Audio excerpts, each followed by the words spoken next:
I mean, it's not throwing up an error, so maybe it is going. Very small delay. It is live. working. Hold There on. we go. It Amazing! We fixed it!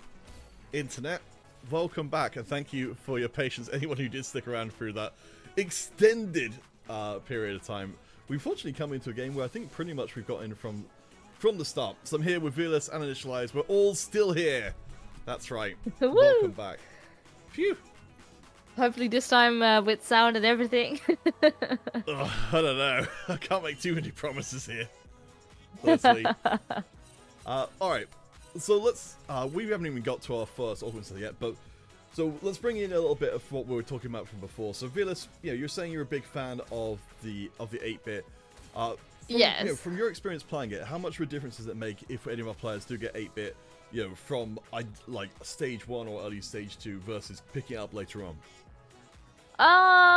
I do feel like earlier on you can be quite flexible. There's so many comms to work around. I think if you get something like super fans, it's super viable and you can just sort of go flex and see where you go.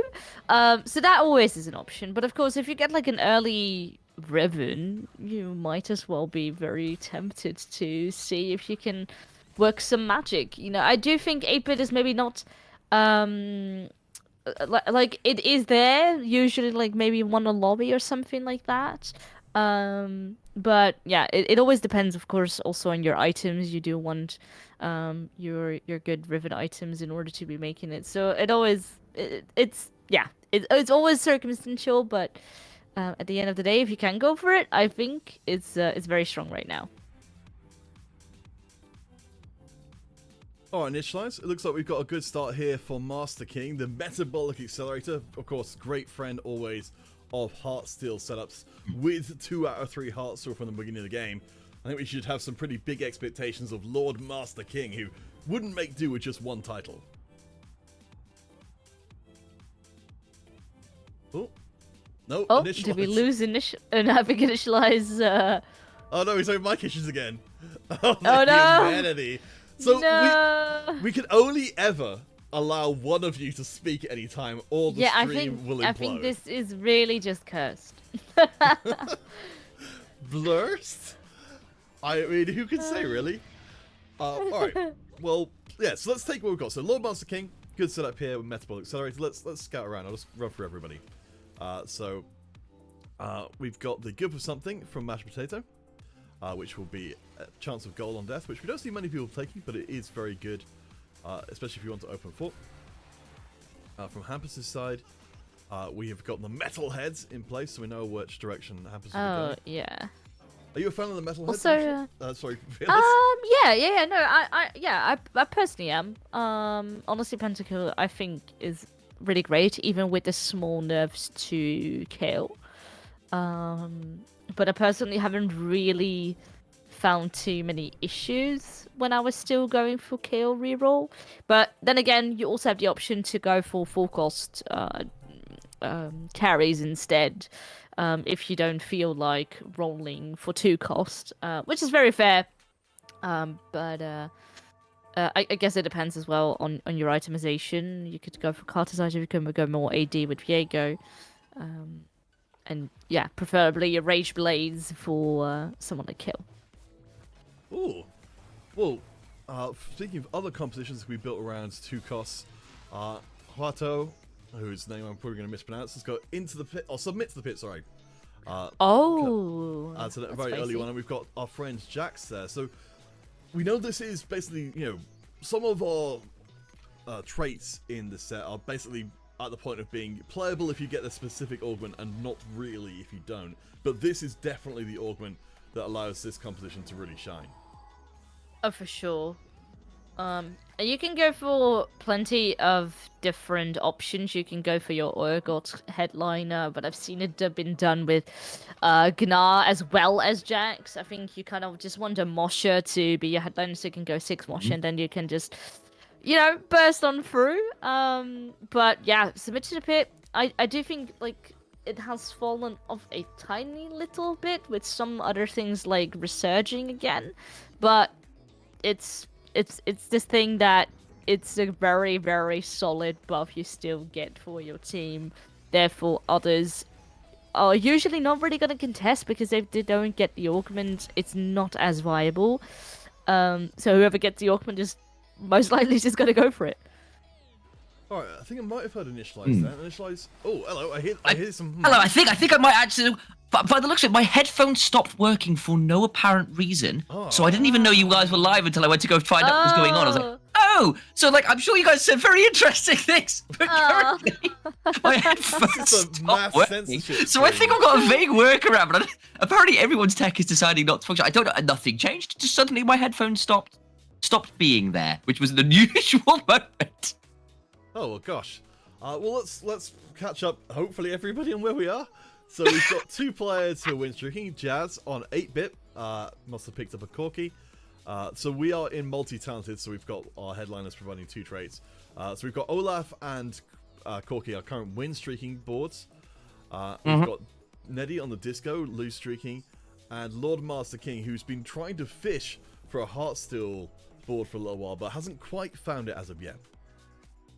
Yeah, and Heartsteel's one of those ones as well where the big change that obviously came to it, well, the attempted modification with the latest patch was like, look, people switching in later on to Heartsteel, we're getting a huge amount of benefit from it. But still starting with Heartsteel and kind of playing it that way and playing for some of those kind of like heart generation stacks feels a lot better. It still feels pretty okay. It's more the switch in that felt a little bit too OP later on in games that became a bit nerfed. So I still think it's a very viable option to go for. And you still get those heart stacks even if you start going on a pretty big loss streak. You can still make that happen. It's just you've got to make sure you're managing, because obviously there with some of the economy changes that happened around and about, you have to be a bit more careful about full loss streaking than you once did. Oh, interesting approach from Lord Master King. So not finding the Heartsteel has decided to throw in maybe a temporary Seraphine. We can see on the other side from Croc Lesnar that there is a similar approach being taken with almost the same units as well. So they'll be fighting each other back and forwards. Our 2 win streaking players, they both kept hold of their boards so far. It looks like the spectator doesn't want us to... I was going to ask you, Phyllis, about Jazz's setup, but I think it's not going to let us see it for the time being, so maybe we can find our opponent instead. We get robbed. Always. I do think what is making this lobby in particular extra spicy is that we got multi-talented as the portal, so therefore you can cook up some extra spicy things. I think like a certain 2-cost carries can become even stronger.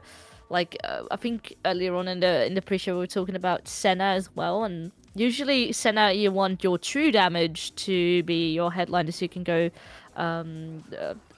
your maximum true damage. But now you get, for example, if you were to go Senna, you can get rapid fire as well alongside, make Senna go be like even stronger. So I think that's always interesting. Plus sometimes you want to see if you can push like level 9 to really finish and match up your synergy, but now you might be already able to achieve your full form at a level 8. Alright, let's see what else we got here. So Hampus, with the metal head set up from before, looks like they're setting up for, well, I don't see enough Olafs on the bench here to make me comfortable in sort of reading any kind of Olaf reroll.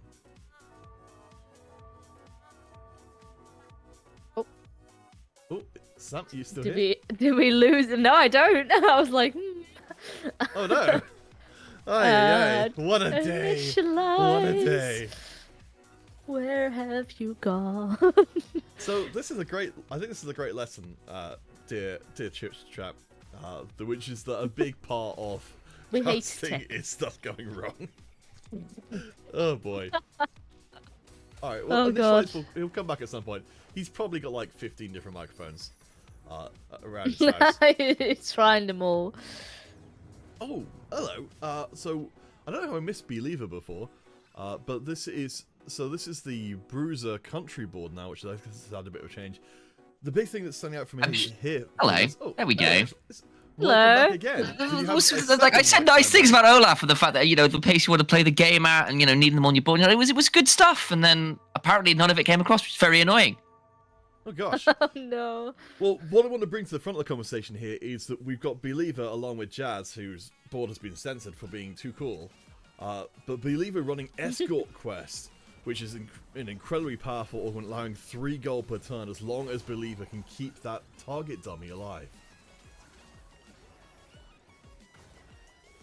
Yeah, the dummies are always quite an interesting one as well, because just in terms of like a mechanic in general, having things that get summoned effectively to become additional kind of obstacles on a board do change things around. I mean, obviously things like Country, right, and your Dreadsteed or whatever it's called, similar kind of archetype, but obviously slightly different outcomes you want from it.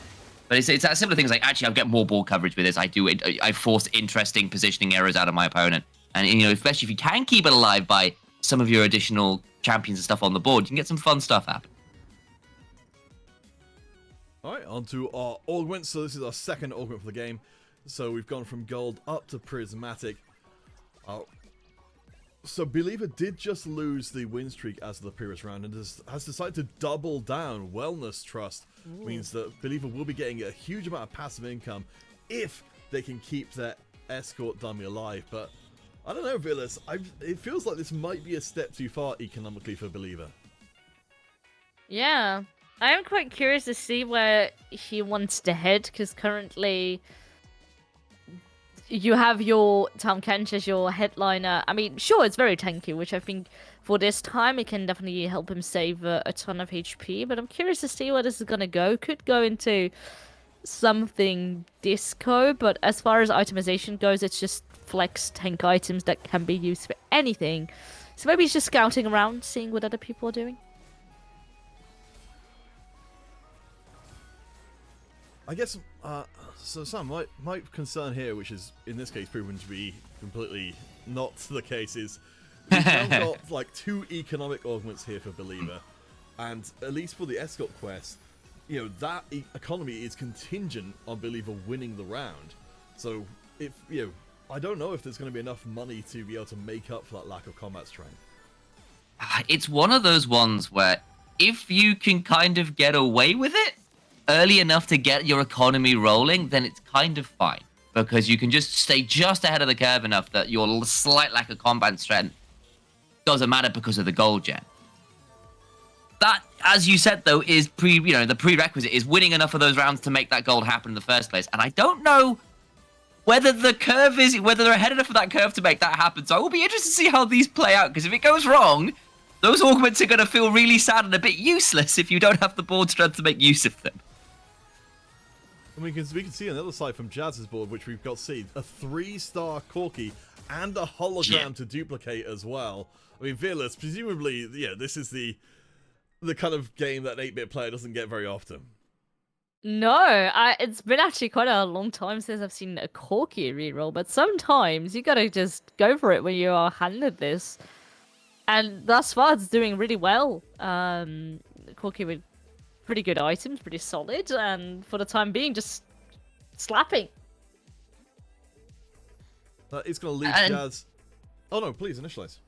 No, just say like, I think the other thing is like, because people aren't using Corki so much at the minute as well, you can kind of get away with picking that champion up a little bit more than you might in other more contested champions. The fact that's just happening, the reroll's happening, feels really good. Yeah, I've heard it referred to a lot of times as a bit of a trap, just because, you know, there's so much power in the Riven and the Caitlyn, which we were talking about before, Vearless. But hey, in this case, it seems like it's working. I think Jazz's board is still censored, so we'll have to admire them from afar. But let's take a look at some of the other boards being put together. The KDA board from before from Croc Lesnar, with a salvage bin, but final reserves also in place. I don't know if Vearless, you know, what you think about bringing in final reserves when you're on 94 HP. Final reserves can still be good, but yeah, right now you're not getting a lot of benefit. Not quite the power spike as a lot of the others have currently in the lobby. Then again, if you're healthy enough, if you can afford it, you might as well just use it. Gonna go up against this Jinx though, which Jinx reroll is still so insanely strong. It's just, especially early game, is like obliterating your board most of the times. Do you wonder if this front line is going to be viable enough to burst on through? I think slowly but surely. the Jinx will. Yeah, there we go. Yeah, looking pretty good. So this is the good for something board from before. So early on, mashed potato, not itemizing a lot of units to get a little bit more gold in, but it looks like we're in a pretty reasonable spot. The 3-star Jinx in place, and a decent amount of money in the bank as well as a win streak. I like what we're seeing here, Sam. Yeah, I think so. It feels like you're feeling pretty okay about it, and you've got enough of your augments up and running, and Punk in general, right, as we're seeing on screen, is, despite some of the nerfs, still feeling pretty good, and Jinx in general feeling pretty good with those items. You're set up to do quite a lot of work here. I'm expecting, a solid run at top 4 pretty easily here, at least as it stands. The game can very much change, but that's not a bad starting point, right?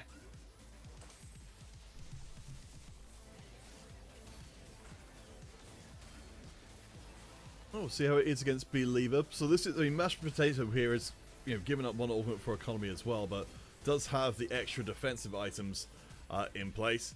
And hey, we can see Believer is starting to lose those rounds we're worried about. Yeah, that's exactly it, isn't it? It's been one of those things that we were kind of mentioning a little bit earlier on, that might have been a flaw with some of the attempted strategy, shall we say. It was a little bit risky to begin with. As it stands, though, it's still recoverable, but you're looking at some of those health bars right now, and a lot of people, I'm looking particularly at Nurse of Neddy and Hutao towards the bottom, you're still okay, but another couple rounds start going wrong, and you start dropping out, and people in that middle pack suddenly get a bit more nervous afterwards. I'm curious to see what kind of comms they were doing again. Because sometimes you're kind of stuck rolling for, let's say, 2-cost 3-star, and you're losing a lot of health up until you hit that unit. So Needy here currently is looking to go for, I assume, a Twisted Fate, but is on level 6, has only the Nami at the moment, and Hutao here. Hutao has, oh yes, the submit to the pit one, with the moshes, still quite far off. I mean, you do have your Jax Hatliner sitting waiting on the bench, but you need to hit him in order to really spike. Oh, and meanwhile, look at this. Ziggs, Twisted Fate being hit. Hello. Oh, Ouch. Neddy's board's just been censored, so we'll go and check out Hutao instead. So It's too horrible to look at. You just have to use your imagination, guys. I'm so sorry. Well, I mean, so as you're saying, from Neddy did manage to hit at least some of the units in the roll down, but it looks like Hutao actually hasn't rolled down as of yet. Relatively comfortable, I believe, on 7 out of the 9 Jaxes that Hutao will need to really go off.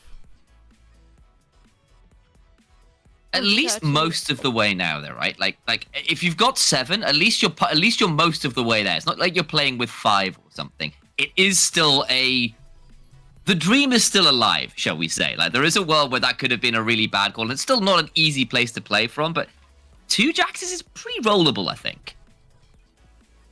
For sure is, but you do see Hutao, she decided to go up to level 7 in order to fill in the slots and get the synergy online, in comparison to keep on rolling at 6 for the most chances for your potential Jax. So you can definitely see that the panic is starting to kick in here.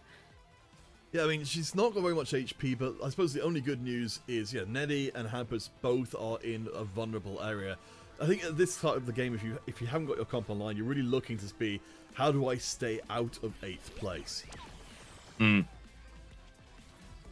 That's sometimes easier said than done, though. But because especially if you are, as we've kind of been talking about, playing towards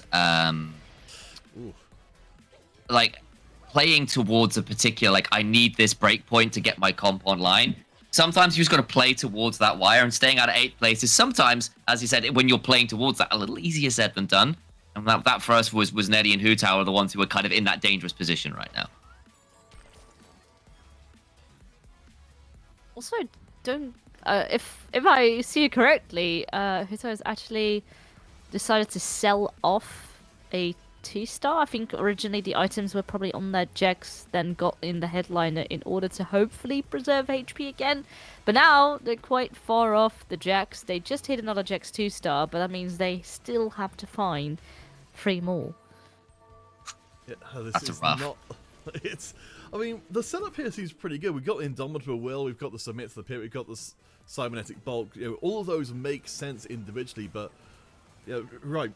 Having one of the Jax is, well, having an itemized Jax on the bench or a partially itemized Jax on the bench is so painful because Hu Tao, she needs every single piece of strength she can get right now, and at least in this case, she's able to get the win back, but she's got a really tough step ahead of her. She's got very little money to work with, but she needs to get stronger. I don't know if she's got enough time to naturally let those Jaxes filter through. Look, all I'm saying is they've even picked the Genshin name, right? Hu Tao from Genshin. That's the name. They picked it up. That whole character is designed around playing around low HP. I'm just saying it's all thematically on point. You literally play around losing more HP to do more damage. I'm just saying. It's a whole thing. All meant to be. All thought out. All planned. Let's see. Go ahead. Oh, no. I was just going to continue the meme. Take me away from this. I am curious to see if they can hit, and at what point does Hu Tao decide to roll down? I thought there was like 30, maybe 40 gold now in the bank, and how much risky do you want to take? You're not going to be immediately going down. I think maybe if you can get back up until full economy up into 2 rounds, then maybe you can do so. Oh no, they did decide to roll down, so this is quite painful because there's like nothing being hit, not even the Z2 star, not close to having something with your Gnar, not even an Urg or 2. It's just very little upgrades on the board. I think in a different world, you'd be in a position to maybe switch off of Jax as the primary carry.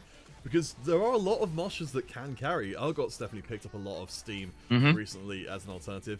But I think, Hu Tao, she seems determined to try and make this work. And I think, with 3 Jaxes away from this happening with no money at all. I think if there's ever a time for Hu Tao to be like, to say, okay, I've got to try something else, then it's going to be now. Well, there's another Jax hit. Is it too little, too late? You're like, at this point, just sell your bench. Like you're on 10 HP. You're on 10 HP. You've just got to roll. Oh no! Not There you go. It's rough. I think that's it. Very painful.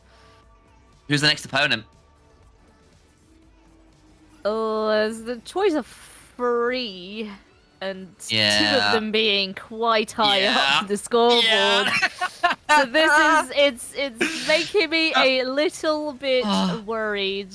I think as well, I mean, I do understand the choice behind Jax, because you have multi-talented, of course, which gives you the buff of EDM in this case as well. So you can eventually, if you were to hit level 8, you can have 5 EDM, 6 Mosher online, which is really powerful. But that is, of course, if you hit a minus that. 3. That's what you hit instead. Negative HP. Croc Lesnar's in a much different position here. I mean, while Hu Tao was spiraling out, Croc Lesnar's at least been able to put together a decent board, get a decent cash out here of the Zeeks. Our itemization on the back line is a little varied, perhaps, from what we would be hoping for. That's a fair point. But we've got Sandwich Bin, so it's not like it's, unmanageable to switch around some items coming into stage 5. I think also with a setup like this, you can see what's been sampled and stuff there as well. Actually, you are running with quite a wide range of traits there. So depending on what you roll, you have actually got a fair amount of flexibility to say, okay, let's try and transition this into like serious KDA or hardstyle or whatever it is you decide to end up running. You've actually got a fair amount on the board already that is quite wide. So if you do need to narrow it down because of what you end up rolling, you do have that flexibility, even if you would rather kind of keep with what you're going with.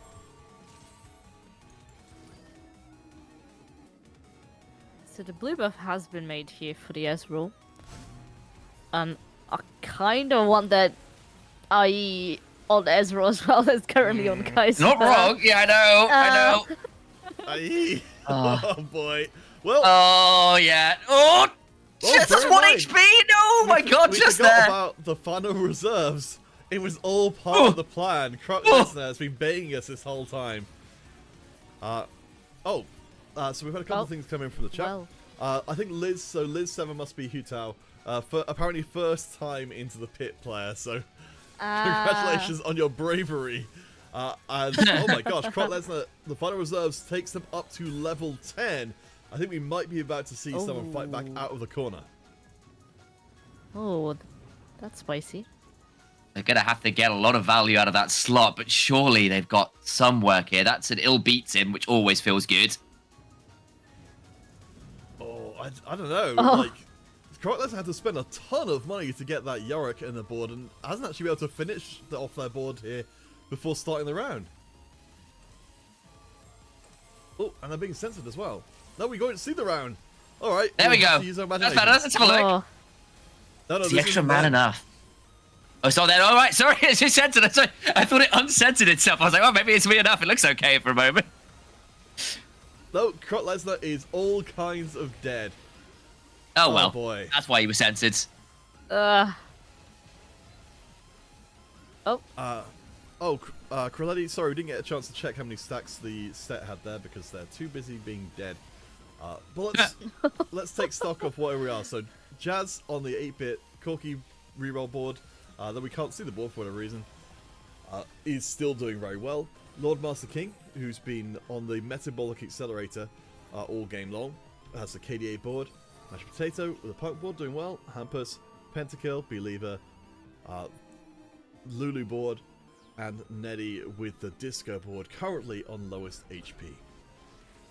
Yeah, I think also worth noting that Jazz and Yara obviously started with that really huge hot streak, has finally started losing some HP, but the point is in some ways they've kind of survived the early game at this point. It's just a matter of like hoping some of these other guys perhaps fall out and trying to transition what was a much nicer early board into something a bit better. Again, they just lost now, right? If you check on that, the HP board went down from 72 on HP down towards more like that that 58 point mark. They're still doing fine, but if you're going to continue losing now, you are going to want to start to transition out because this could start getting a bit scarier, especially as those low HP members are still holding on. perhaps here, final items. I don't think anyone is going true damage though this game. I thought like true damage battle's so good, but I don't think anyone is really going to be picking up this game. But what else? The other thing with true damage is like to really get huge value, wanting to like really stack true damage. So if you've not started, in some ways it can be a little hard to transition to later on, unless you just want it as like a dip. But you know, like I think it's what nine true damage members is the one with the absolutely obscene true damage, I suppose appropriate to its name. And like that is quite a commitment, right? So unless you're really hard going for it, and it's quite telegraphed then if you're doing it. Sometimes I wonder whether that can be a bit of a bait if people are a bit afraid of end up like diluting the pool too much by too many people going for it. Let's check back in with Hampus, who isn't running true damage, but apparently has pulled off successfully putting together the late game board while being called by their parents in the mid game. Oh, that's so multitasking congratulations! right there. That's a special skill that we don't normally measure for, but in this case, proved essential. And they've even got I because of the fact that the feed is a little bit smaller on my end, I misread the Mosha trait as a mother trait, and I was like, since when was that in TFT? and I was like, hang on, I thought we just missed this trait. What is this? And it took me far too long to realize what it actually was. I mean, you've spoiled the next set, which is all about happy families. They're beating each other up for fame and glory. Sims, but then in TFT. Oh boy.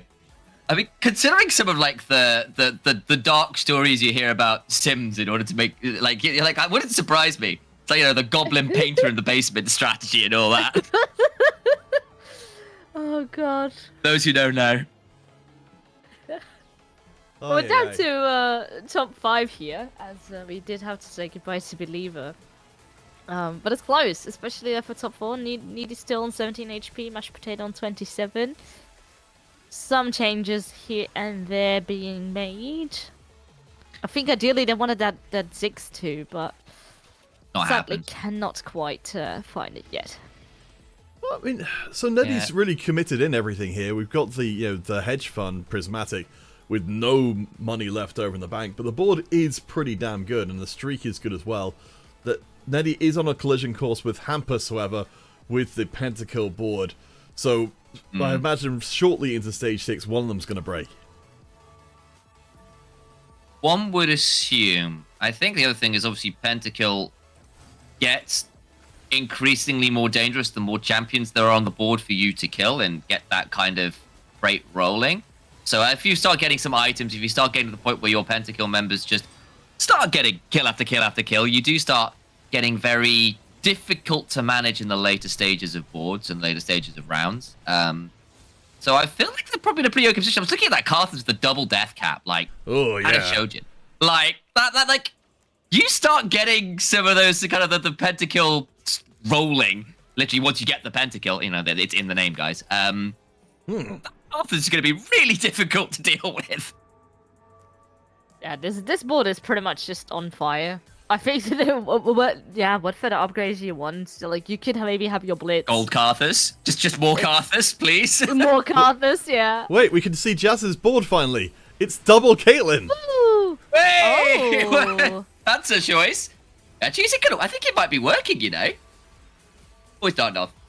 Oh, almost. Yeah. Oh, no. Oh, it wasn't bad. It's getting scary. Oh. It wasn't a bad attempt, actually. Yeah. But nothing can beat the Pentakill. It's too strong. Did you guys watch the Pentakill live concert they did with the Lost Chapter? Yes. Police? No. That was great epic. fun. That Did you not watch so that good. live show? It was great. Like they had it was like this incredible like 3D animation like battle between Pentakill and Viego, and all the audience members dying. You got to choose your faction with the audience. It was great fun. It wow. was really cool. Very ridiculous. Wait, that is vaguely coming back to now. Like, I'm starting to I think. think Captain Flowers was like emceeing it or something as well. It was a whole thing. Oh, wait. No, the board is still centered. Apparently, it's triple Caitlyn. I'm gonna see if I can find. Triple Caitlyn. Like Okay, that is probably too graphic for the stream. So I understand why it's being Oh, sent. wait, hold on. Oh, Mashed Potato is No, living up to we the can't see namesake. it. Yeah, it looks like, unfortunately, it's a Jazz has the black screen buff, which applies to anyone playing against them as well, which is unfortunate. But I think Mashed Potato and quite possibly Neddy as well are going out in this round. Oh, I maybe spoke too soon. Neddy survives on 4 HP. Yeah. Wow, just about. Yeah. The top yeah, four. just about. I think Big win. just enough reserves there in order to pull through. And yeah, Mashed Potato unfortunately is out. So that's top 4 confirmed. Yeah, not bad at all. I mean, Hampus is looking very strong, as you noted before, Sam, the double death cap. I know, people have been building more towards Carthus's ability to scale up his damage, but Hampus is try and bring out the more old school variety, and in this case might actually be able to snipe out some important targets from earlier on. The tentacles, I imagine, are going to absorb a lot of the early ults. Viego comes in and finishes the job. Resets. Very nice. Yeah, I mean, the problem is if you're not dealing with both the Viego and the Carthus, one or the other is going to start getting rolling with that Pentakill buff, and they've both got enough items now. They've both got at least Silverite to be threatening. They're not easy to take out, so I think it is going to be a very difficult board to clear. And there we go. We have another a bit of a wonky death animation there. Yeah. Top 3 here. Neddy, unfortunately, 4th place. But I think considering how things went, Neddy went from like 7 to, well, now 4th. So pretty solid job trying to stay alive. But now let's see. Can Hampus prevail? Yeah, that current streak that they're on is very, very scary. So how many wins now is it? 10 straight? Flippin' heck. Yeah. And a 2-star Yorick just came in as well. Oh, no. So if you thought the ball was hard to get rid of Double before... Warmogged. Who kills that? Yeah. He's a chunky boy.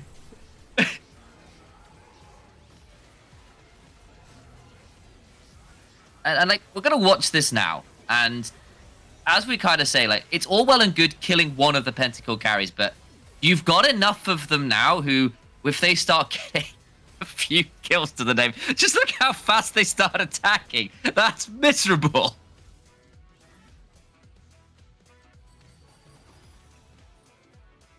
Oh, Jazz takes a loss off. I think, yeah, hopefully Jazz doesn't end up being in the final two. I don't think it's Jazz, but we literally won't be able to see the boards. We'll just have to like make it up, guys. Just like, how good is your creative team fight tactics? Okay. Commentary with no board to work with. There. Yeah, we can tell what's on the board by right-clicking it, so we can see. Sort of. Okay, so how many Caitlyn is there? Yeah, okay. Lucian's one Caitlyn. Alright, we'll try and find one which we can actually watch, which unfortunately will be a ghost fight. Caitlyn, yeah. Oh, interesting. So I think one of those 2-star Caitlyn's from before got sold off to give the items to Lucian instead. Unfortunately, the Viego will delete a 1-star Lucian like it's not even a thing. Yeah. Yeah. I honestly don't feel there is much room for doubt anymore as to who is winning this lobby. No, it's just like, a matter can of Lord fact how Master King hold on? fast. Yeah, exactly. Yeah. It's like, who's number 2? It's going to be really tight. Actually, we know who number 2 is because Lord Master King did fall out, which does mean I think we might be doing some creative commentary, guys. I think it's time for the great black screen commentary of 2024. Oh, thank you, Liz, aka Hito, who's in the game. Apparently it is Triple Kate because of hologram. Right. Maybe we'll get lucky and it'll decide to allow us to view the board, but it doesn't seem very likely at the moment. So all we can do is try and work on this. Oh, hello.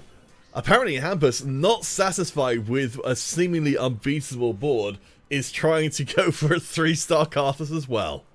Yeah, As he why should. not? Why not? Well, there's... Okay, 3 more. 3 more. Can we hit it? Can we do so? Close. Come on. I know you want to roll down further. You're going to be probably winning anyway. Oh. Come on. Go for it. Go on. I know you're believe. tempted. Oh, Just give okay. in, you know? So I guess we'll just be playing the health. This is the original version of TFT Mobile, which is just a bunch of health bars fighting each other. Here you go down. Oh, Karthus is still up. Yorick's still up as well. Path is gone. I think Jazz actually might be winning this Yorick, one. I think they've done it. Oh, one more my Karthus. days. Oh my gosh. Knock away. They've done it. That's the lost streak broken, surely. It is. It's over. It's Jova. Hampus down to 11 HP. I wish we could have seen that around because that must have been incredibly spicy. It's got to be the Triple Kate, right? Like, there's just too much to deal with. Oh my gosh. Also, Twiggy, I didn't remember to say, welcome to the stream. One of the co-leaders of the High Rollers over in Germany. Exciting new esports team. We've got presumably one more round. Let's see if we can tell what's going on from the health bars this time. Well, let's keep our eyes on the Viego because the last time it got deleted super quickly, and in fact, I think it's gone again. Oh, it got the shield. So deleted Arthur's one on of the Twitch, backline carries. Oh, okay, this is going a lot better for Yeah, there we go. Hampus. This time it works. There we go. Oh boy. Oh boy. That was a wild game. Wow. We went to what happened to have the 1 round loss? Like, where did that single loss come from? Honestly, I don't even know what's going on anymore. Well, I hope you enjoyed our radio cast of the last few rounds because, honestly, we don't get enough technical problems, in my opinion, anymore in esports. It generally works too well. So we don't get that. That is the kind of statement which is going to get so many producers after your scalp debate. Be very careful with a statement like that. I mean, sometimes you just miss the days when you're like, well, we can't see the game, but we could guess by the sound effects roughly what's happening. Well, it's just like, it's just got to come on over and start going, and welcome to TFT Radio 4. I'm Initialise, joined by special guest Counterfeit and not Deadly Ghost, that one's Fearless. Welcome as we begin to tell you what's happening on this board. Just like very different way later of on, the commentating. Archers. Sounds like TFT ASMR. What the hell? Well, there you go. Maybe that we can make that a sounds to fall donation goal. asleep to. All right. I don't know what's going on anymore. Oh, actually, we might actually even have some other games going because that one. I don't actually see that many other results So coming through. what round were we on? Because I was super confused with all the delay we had. Was that still the first or the second round already? That was I the don't know. first one. Oh, thank goodness. Okay, we're getting results coming in from Table 1. Table 3 is already done. Table 4 is definitely done. I'm seeing a lot of people out of game at this point, so I think maybe we're just waiting on them to actually input the results, and in which case, what we'll do, general friends, thank you for sticking with us. Those of you who did, I can understand those of you who didn't, because it was certainly getting completely on fire for quite some time. We're going to take ourselves a short break. When we return, hopefully, everything will be working perfectly fine. Please, that would be great. That'd be great. And we'll have round 2 for you. Or if not, I guess we might just start trying to find some other stuff to fill time. But well, either way, we'll be back after these matches, this break, at least, with part 2 of today's broadcast.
Howdy, howdy, everybody. Welcome back to Counter's Casual Competition once again.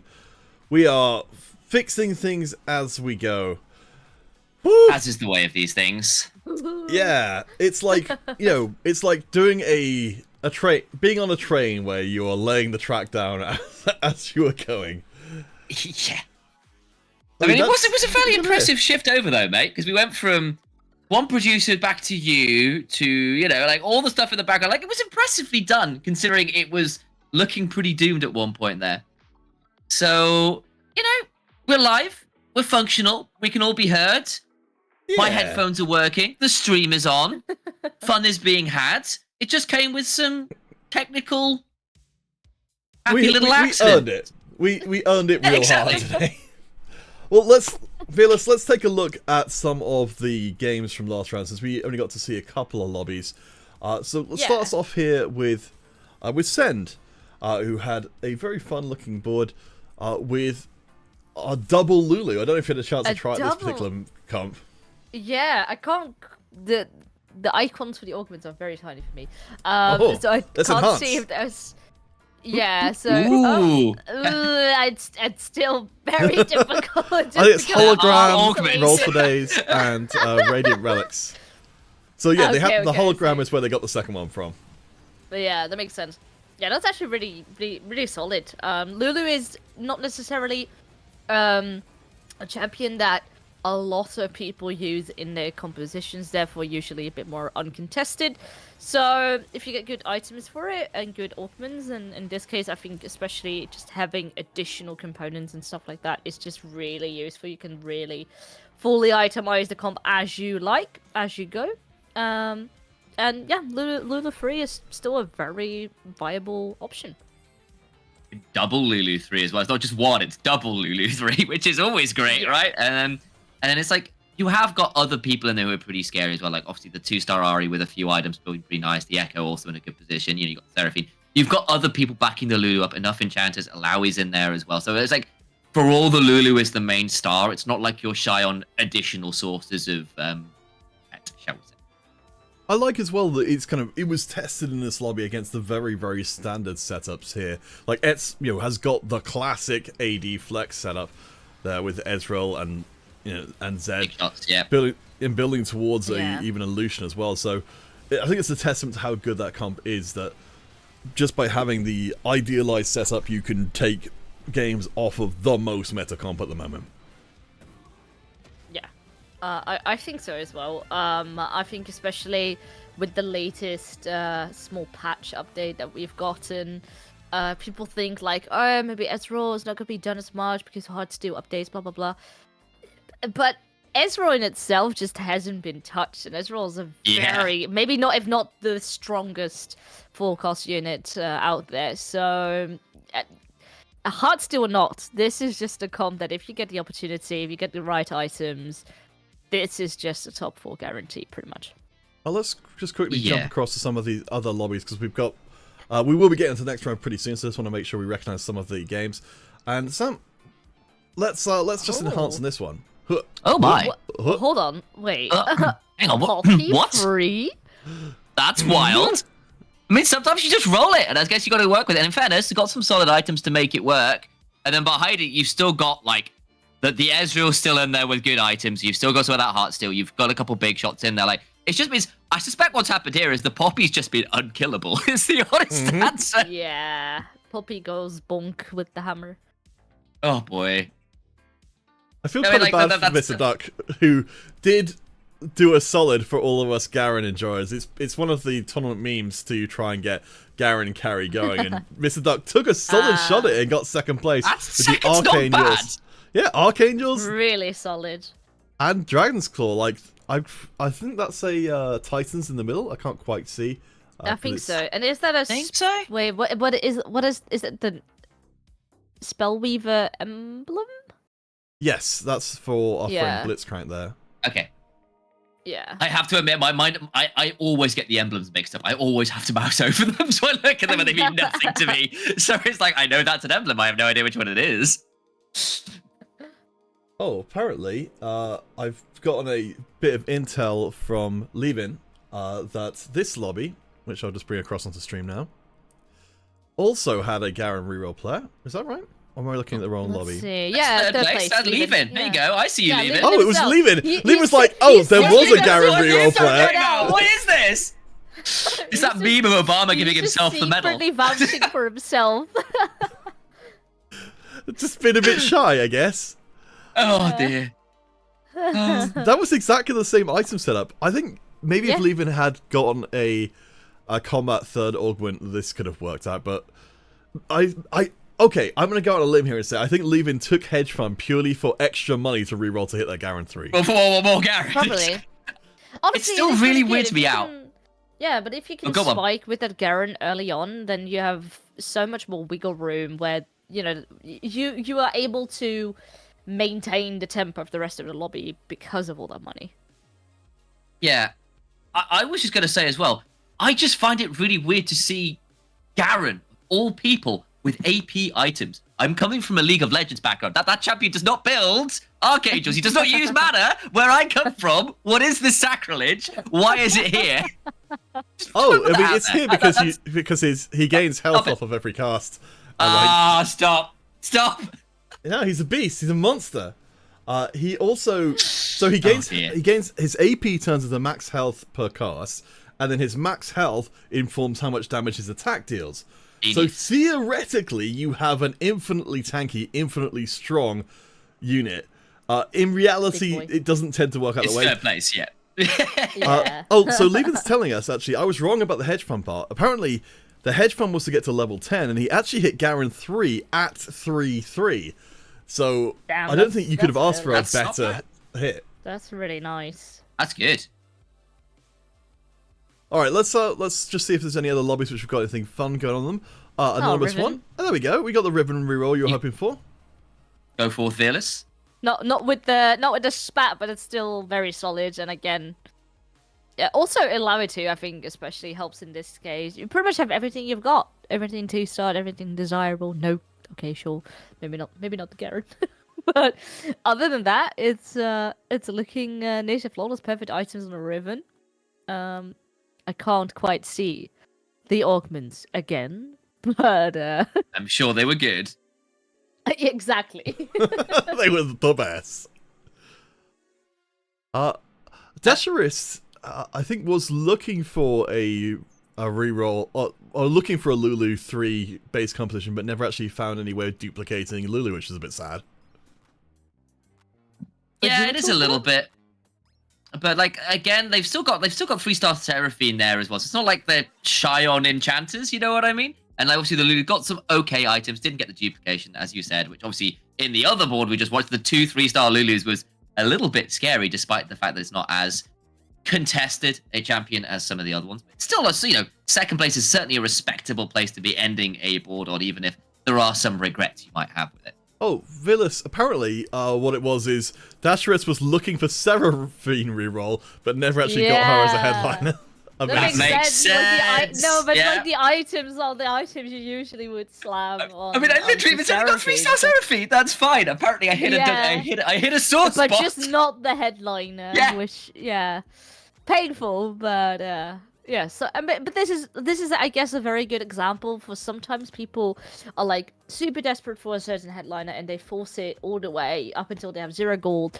They are starting to get behind the lobby tempo and are just stuck, and you're gonna go bottom 4. And I think in this case, work with what you got, and still being able to make maybe then something else viable. In this case, then the Lulu, it can still give you a top 2 finish.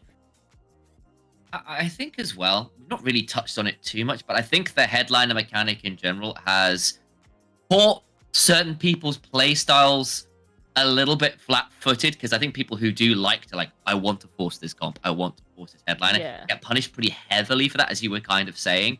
And this set is a little bit more about, actually, can you be a bit flexible, particularly when it comes to things like, well, this is the headliner you have, build a comp around it. And that is a skill set that not everybody has learned in TFT, I think. And while that's really cool for people who are a little bit further up and a bit more practiced in the competitive sense, I think some of those kind of mid-range solo queue players are kind of going, no, I'm getting punished for perhaps my slightly inelegant playstyle. I remember when the set first came out, people got so mad that Yes, was they the did. intended playstyle of set. You couldn't just like choose a line and play it from start to end. I mean, I think there are some ones where you can kind of do that, but I think TFT as a whole is massively healthier when you've got that incentive to try and flex around what you're doing. It's harder though. That's what I will say. You don't just get It to go to like definitely is, Mobalytics yeah. and follow a build guide. You like because Yeah. you have got to be able to think on the fly and be quite creative. And I think that's a really cool thing to be teaching people and forcing people to do. Yeah. It's just not as easy. Yeah. Yeah, usually, you would just go for like, oh, at like the first million rounds, I am gifted this free cost unit, and I don't want to put that very useful champion to waste, so I'm just gonna be using that person, and I'm like, I'm gonna start to build around this, if only I can get a headliner, but that's not always a guarantee, especially in sometimes these kind of compositions where they get contested quite heavily. So it's if you do want to end up going for something like that, it's high risk, high reward. All right, I think we are going to be able to get back in on the on our next round of play. So let me just make sure everything's working there, and then we'll resume competition style. Yes, it looks like it's all good. I'm just going to do a little bit of fixing, and whoa, we are back underway for round 2 of Casual Competition. Again, thank you to everyone for who's sticking around through our earlier technical difficulties. Hopefully, this lobby we will not be denied. I'm just going to quickly check around and check before I say that. Oh, everyone's good? They're all good? Phew. Alright, no censorship in this game, hopefully. We've got to hope. Otherwise, it'll just have to be more TFT Radio 4 all over again. I mean, I have to put a reward to get people to get put in for some more Initialise ASMR TFT casting. Oh no, hang on. That went over well. Suddenly my esports career takes a very sharp turn to the left. Hey man, $20 is $20. What can you say? Alright, let's get on to this one. Time for the first augment, and immediately something thank you for saving us. Re-rolled. Not gonna be doing something like that again, even though it's a completely different player that we had in our very first lobby we were following.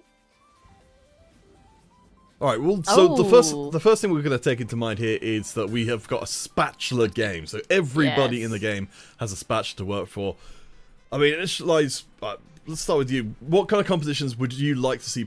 Would you like to play? Maybe what you'd like to see our players play in this game based on the portal?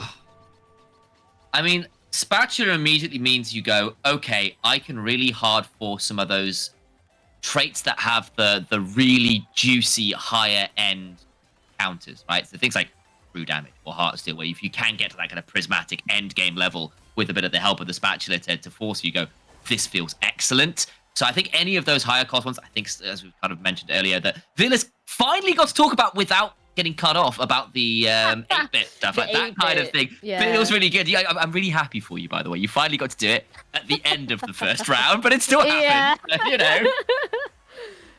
Yeah, I mean, it would be fun. Then again, you could... The danger with getting a spatula early is knowing, like, okay, that gives me a certain amount of options, because there's definitely emblems that are so much more viable than others.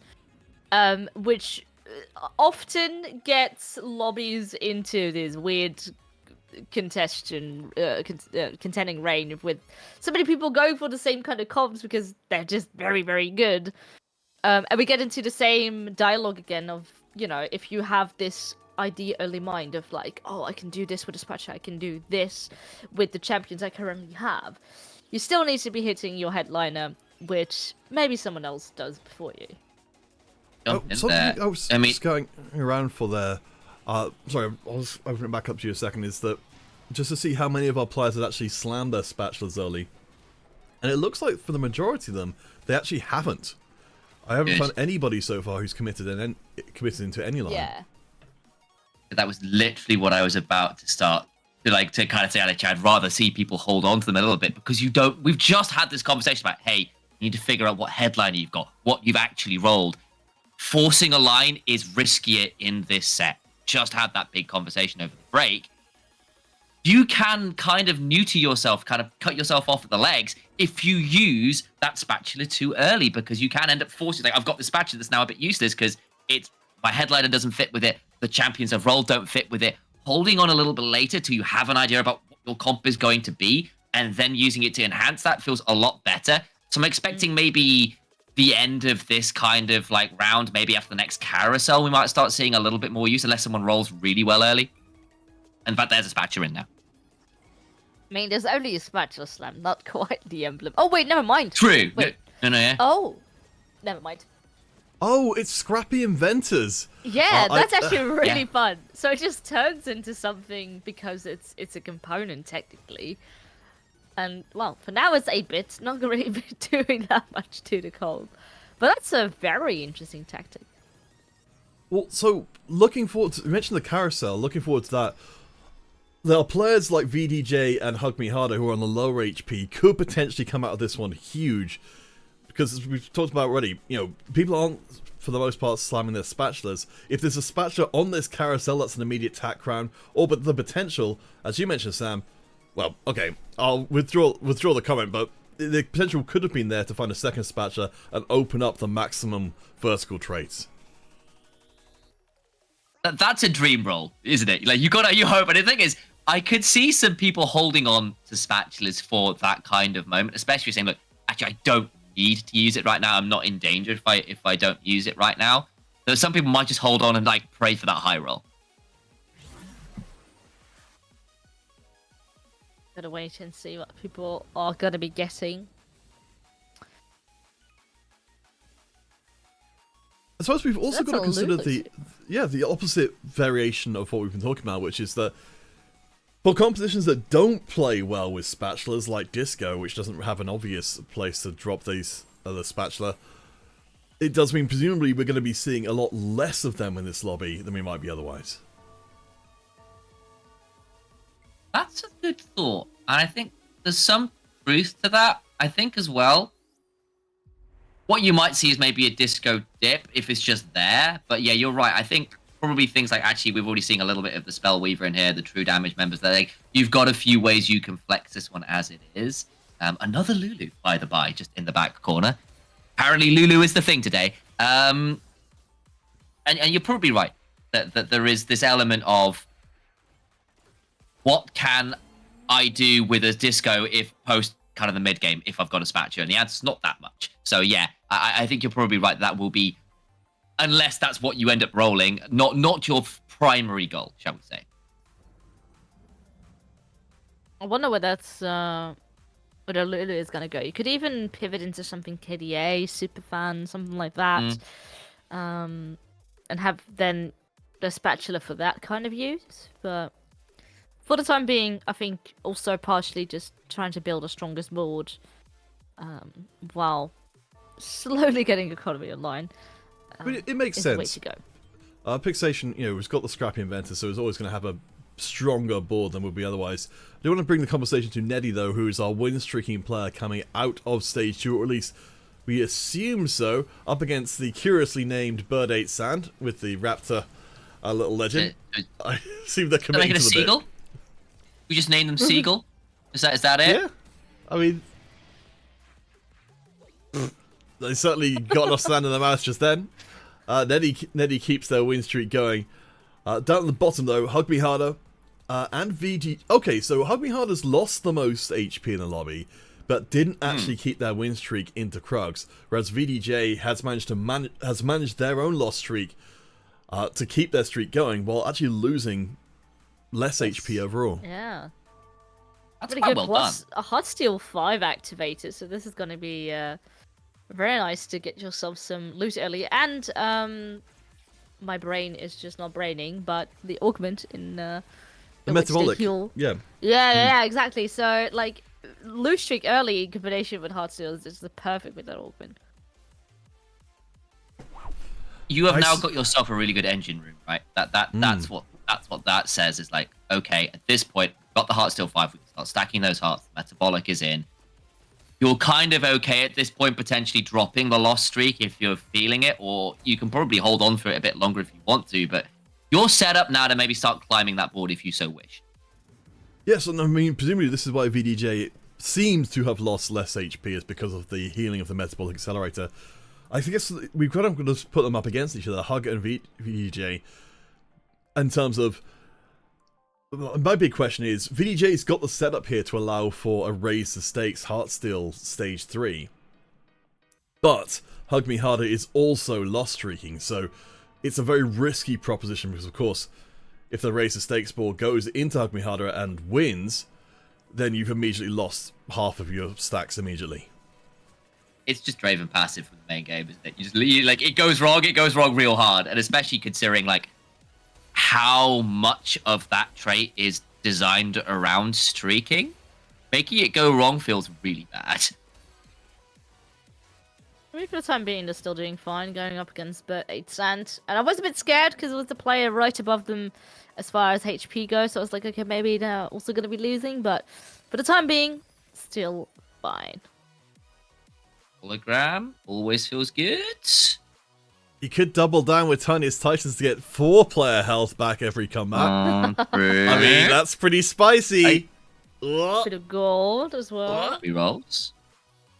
We are doing it! It is. We're off to the races. Just committing. So we talked about this in game 1, where we've got literally 0 board strength coming in from augments at all. It's just based on the units you can buy with the money you're generating. All I'm saying is I see a Garen there.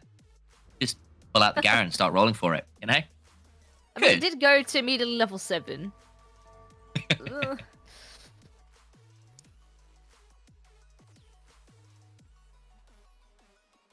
Alright, let's see. Well, so the board was rearranged by VDJ to try and make sure the loss comes in. Fortunately, Neddy's more than willing to oblige them. Bear in mind as well that for VDJ, they're actually pretty close to getting Heartsteel 7 online because we've got the emblem already slammed.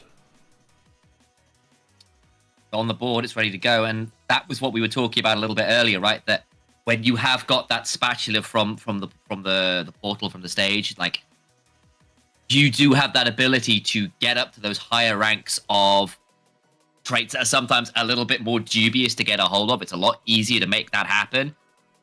That is very close, and Heartsteel 7 is when that kind of composition, that kind of trait really starts to get the engine rolling beyond what it already has, and God forbid Heartsteel 10 comes on through, because that is silly. Oh no. For the time being, just trying to really preserve that economy. Well, I mean, yeah, you're going to be losing, but in this case, with so much healing, that is also coming into play. I don't think there's too much to be worried about. And let's see what we've got going on over here. A bunch of kills. Oh, we have had some more slams. Well. So we've got Mentally Scarred here with the country emblem slams. We are starting to see our players choosing their lane in this game. Looks like Mentally isn't quite strong enough to overcome Hug Me Harder's hologram Kale board, so it does look like, based on what we've seen so far at least, that VDJ may actually be alone at the bottom of the table, going for the big loss streak. Seems to be. And I think at this point, if you've got hologram Kale, and we saw last game what Pentakill in particular can start doing once you get to those higher ranks and more champions on the board, to aim for that Pentakill, as in the actual number of champion kills rather than the trait, such as it is. That's going to get so annoying. You do start to come online. And again, like, as with that last board, you're kind of okay in some ways dropping your early rounds as long as you do hit those kind of champion and trait breakpoints on Pentakill a little bit later. Alright, Fearless, we're going to drop back in with Neddy, who's been I streaking. literally wanted to add. I was like, they're still on a win streak, 100 Ooh. HP, and looks like Corky is the way to. Also, found that high score. an Ezreal already. Alright. So, Fearless, as our resident 8-bit expert, what would you rate this board out of 8? I mean, for the time being, this is really solid. You know, I mean, it's not your Riven headliner. I do wonder where they want to go. You have, I think, the extra 2 cost Corky is sitting there to sort of wait for Riven, but I'm not too sure. I assume you kind of want to like replace the Corki and then go for Riven items, but then again, there's not that many yet, so maybe Corki is the way to go. But then you have to roll 7 for Corkis, 3 more. Ugh, that in itself was quite risky. Then again, level 10, the tempo has been set. Like Nettie already being 7, she's just gonna be miles above the rest right now. I think considering you've got 2 items on the Corki and you've gotten solid high score stacking going on, you're already at gold 8-bit, you've got a spatch on the board to potentially push for even more on that 8-bit earlier on, you're feeling pretty okay about making that one happen here as Nettie. But you if the Corki is what you've got, the Corki is what you roll with in some ways. So that makes some sense. I mean, I think the instinct of Nettie being able to swap over to Caitlyn later on would be, I think, a pretty solid one. As you said, Venus, we've got the 2-star Corki ready to go. And bear in mind, of course, we are in Spatula City, so we know this is going to be a 8-bit board, and you need to keep Corki around in some capacity. And once again, for the time being, it's doing fine. And Ezreal, even with barely any, like, Ezreal's doing just Ezreal things, yeah, exactly. Who needs traits? Just be a good champion, I really like how well Nettie's getting through this game, because looking at this board, this doesn't scream to me this is an intensely overpowering setup, but the 4 Sentinel, I think particularly early on, seems to be working extremely well.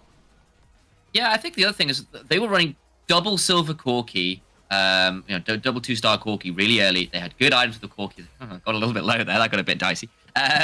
But the point being that actually you started with solid items for the Corki. You started with solid frontline. You've snowballed that into level 7 nice and early. Like, that at the very least is just good game management of what you've got in front of you. So you're feeling okay with that. And there's even a secondary Ezreal already found in the shop. Yeah. Selling the rest. Confident in that win. And honestly, I think they're gonna get it. They just upgraded their frontline Ezreal with the 8-bit spat currently. And now it's just probably gonna go level 8. Looking for Caitlyn. You're good to go. I mean, that's a ton more extra damage. I guess the transition period between this current setup and the Caitlyn setup is going to be a little awkward, because chances are we're not going to find, say, an 8-bit Caitlyn immediately to go. So it's still going to be based around Corki, but Corki is doing astonishingly well with just a little bit of 8-bit support and Big Shot as well. Just 2 items, and he's still ripping through these boards. Yes. Like, that's the honest answer. Everyone else is like looking at their HP bars starting to dwindle a little bit, and then there's Nettie. He's like, "Yep, still not lost any HP, still on this crazy win streak." Yeah. I think considering you've got 8-bit and I'm watching a BF sword, that's a lot of damage from 8-bit BF sword. Oh boy. Yeah, this is all right. Over here though, another one. So VDJ, of course, going for his Heart Steel composition, does have... Oh! Uh-oh. Ooh. Hold on! What's happening? Someone, looking to contest? Or is this temporary? I think this is just... Well, VDJ just doesn't have very much money, is the main thing. So we've got the Metabolic in place, we've got the Tiniest Titan, which isn't the same as Hedge Fund. VDJ doesn't need to keep money in the bank, but I think needs the board strength right now. We've got the little buddies in play as well, which means that we need to have a 4-cost main carry online, and apparently, for the time being at least, it's going to be Caitlyn. That's going to make Eddie feel a bit angry. Well. I know, and he's like, how dare you take that? I wanted that! Corki's still... Oh, hang on, Caitlyn? No, not quite enough. Not going to be enough. No, not in this instance. It's a better losing, but I believe before this, VDJ actually had a win, so the 4-on lose streak, not quite online anymore with the Heartsteel. It does seem like it's... I Okay, so VDJ has managed to find a better headline. We have got the 7 Heartsteel in place we're looking for a while. So as long as VDJ can start to put together this board in a more, and get maybe a couple of wins in, Heartsteel 7, I'd have to assume will take them through the rest of the game. It does feel pretty good. Like, and you've got your Ezreal's got an infantry. It's only bronze Ezreal. It's only rank 1 Ezreal, which is a little bit disappointing. And Carl still does that. And I'm also looking at duplicate Kale, hologram Kale with double Rage Blade and Gunblade, just attacking like an absolute beast. And the other thing is, like, yes, Heartsteel 7 is good, but Pentakill later into games, as we're seeing, still pretty scary. Oh, there's a secondary spatula in the carousel. That's also kind of spicy. Someone wants that. On, yeah, I assume it can be super powerful. Oh, looks like Fixation is going to be going for it. Forgot what they were They're running doing. It looks like they're running the Lulu board. Yeah, but because Spellweaver you can't craft. No. Maybe KDA then. You could to get KDA activated. Well, let's go and take a look. Okay, so we've got hologram Lulu, and yeah, presumably the KDA. We've got Emo Spatula, and now presumably also a KDA Spatula. All right, I'm here for it. Potentially, yeah. Could they just go for Emo 4? Try and get another Emo Spatula somewhere along the line? Oh, no, it's the KDA. Yeah, it was KDA. Okay, there you go. Fine. Yeah. But then you have your Lulu carry with technically just only Morello, and then 2 emblems. Yeah, I don't know if I like this either. I think we're going to need to see a Pixation find the Ahri, I think, relatively soon, because right now we've got a lot of mana generation on the backline, but you're right, Vearless, I think we're lacking pretty substantially in damage. Maybe just mass crowd control will be enough, though, as it does get the win, so perhaps we were worried for nothing. Maybe just enough abilities from mana gen is enough, right? Just like, yeah, well, the abilities don't do that much, but we have a lot of them. I think for the time being, it can be enough to carry on.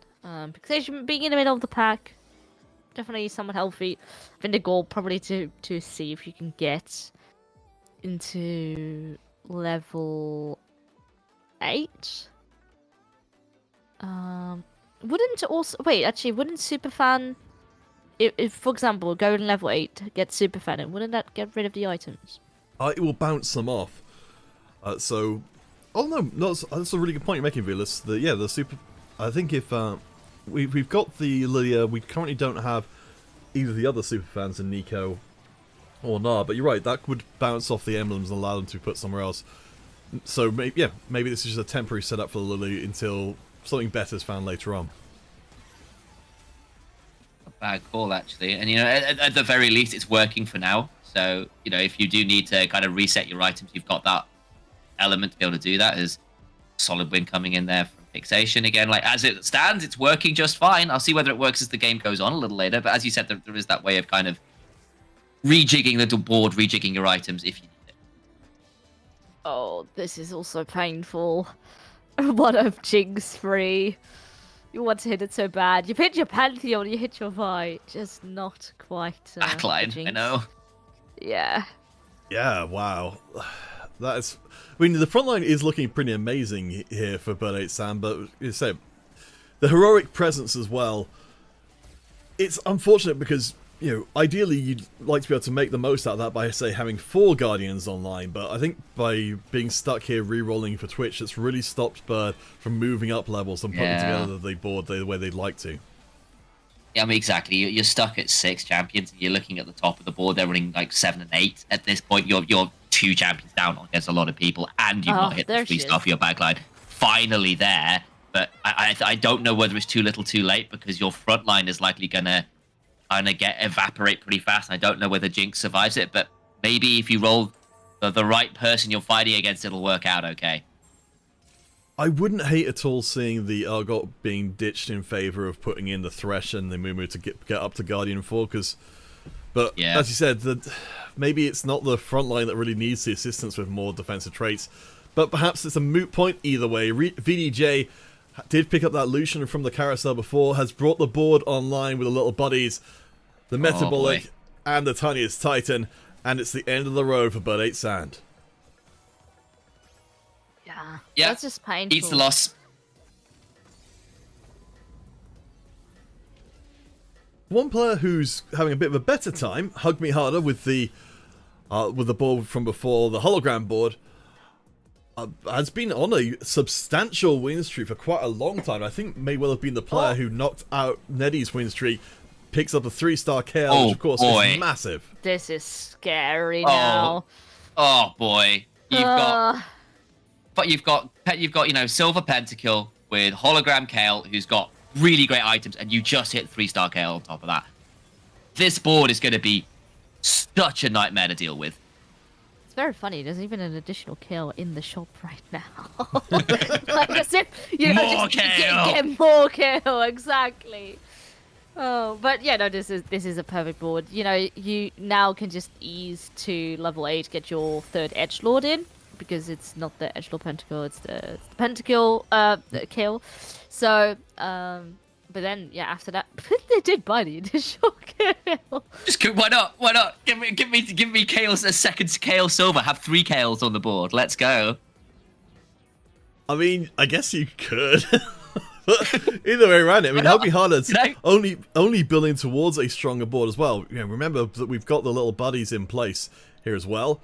So while we've got the extra Kale, this backline is very strong. We've got also the forecast building up here of Karthus and Akali, Viego presumably coming down the pipe as well, who are all going to be boosted by the little buddies into being tertiary and further damage sources longer term. Yeah, and this is a different Karth build to the one we saw last game, which was the very aggressive double Death Cat build. This is a much more defensive option, but it makes sense in some ways because you've already got so much damage on the Kale. Keeping the Karthus alive to cycle through more ultimates, more abilities is really important. Hang on. Doesn't quite Fixation work. managing it? Ooh! Okay, it's not the end of the 11 round streak. I got worried for a second there. Well, I mean, so Hug Me Harder is definitely in a strong point at the moment, but we do see from that last round not an unbeatably strong position.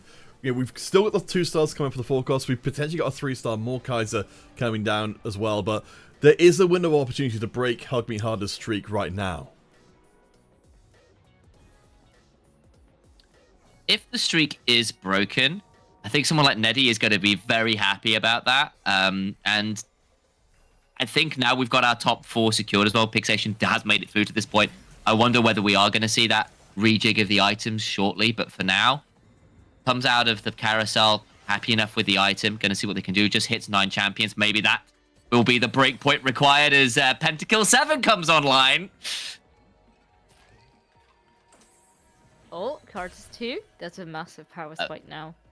Yeah, that board is looking a lot harder. Suddenly, it's like, there's a window to beat Hug Me Harder, and suddenly Pentakill 7, 9 champions, and Silver Karthus. Yeah, I think that window might have just at least partially closed up. This board could get even stronger. VDJ, one of those challengers looking to punch up the table to get through. It did pick up a Jazz emblem, so has managed to find a further way to push the power of the board. VDJ, I think it has got a pretty solid setup here for actually challenging and maybe breaking the streak right now. Kale is kind of doing a lot of work and is still alive, but should finally fall. I think they've done it. You know what? It looked brilliant. It genuinely did. You get the Pentakill 7, you hit the 9 champions. It looks great. And then VDJ says, no, absolutely not. They pushed it with the Jazz emblem, as you said, and they get that win and break the streak. Big moment. Actually massive. And now this board, this is the definition of cooking. It's got how many traits? Let's have a look. It's not. It doesn't even fit. Oh wait, okay. It doesn't fit. Okay, that's just about +3. So we've got something I was looking for here is whether or not VDJ can go to level 10, because currently, we mentioned you've got a lot of traits in place, we've got a lot of Jazz in place, but we don't currently have the Bard in, so we've got the potential to push a little bit further in that regard anyway. But VDJ is now on a 5-round streak. He definitely took the road less traveled in this game, but it's paying off huge. Oof. Jazz is one of those emblems, I feel, or traits that takes a very specific kind of game plan, and the fact that they've got so many traits available means Jazz is suddenly like, never mind Heartsteel, we have moved on from our economy building towards how many traits can we get Jazz doing things for us with. And now with that frontline plus Jazz, just look how much HP that frontline has. What, you don't think about... Okay, so it's about 4,000, 5,000 off the bruisers. And we've just got a Poppy 2-star, or recently got a Poppy 2-star in. Oh, sorry, that was a 1-star, Zach. Now it's a 5,500. No, how many Zacks do you want? Uh-oh. You know what the answer to that is, Fearless, when you ask how many Zacks you want? Sorry. It's exactly the right amount. There you go. Oh, God. Boo that man. Yeah. Oh, there we go. The items have been spread out, actually. Now that I'm looking at the Lulu board again. Fixation, last chance here up against the Ari Pentakill now. board before. It's an emo Ari as well. Okay, gonna try and make something work with that. I think the problem is the front line's just disappearing. And look, Kale Hologram gets stymied briefly, but there's Karthus with their 3 items. Lulu does a little bit of CCing, but it's just not enough, and the games are kind of over there. Solid attempt, but can't deal with the backline well enough. Alright, Vearless, we need your diagnosis. Neddy is in a bit of trouble here. Having seemingly got everything they wanted, does find a 2-star Caitlyn. Do you think, I mean, you know, lay us out for him. What do you like, what do you not like here? I don't like that Riven is the headliner with 0 items. You preferably want your Caitlyn to be the headliner. I mean, there's still option, but you keep the Riven in because of 6-8-bit, which is the scary part. Like, in order to be able to find, let's say, Caitlyn, I think in this case even an Ezreal, no, actually no, Ezreal couldn't do. You need to be selling the Riven off and then immediately hit her, because otherwise you're gonna be stuck on 5 bits. So this very hard infinite loop. And then again, there's also not enough money to roll for it, because you need 4 rolls in order to find the headliner when you already have a headliner. And there's just no cash. There's just no cash on Neddy's board. BDJ Just up come back again. there we go. Okay, Trade well, offer. this is the wrong board. I'm controlling too hard. There you go.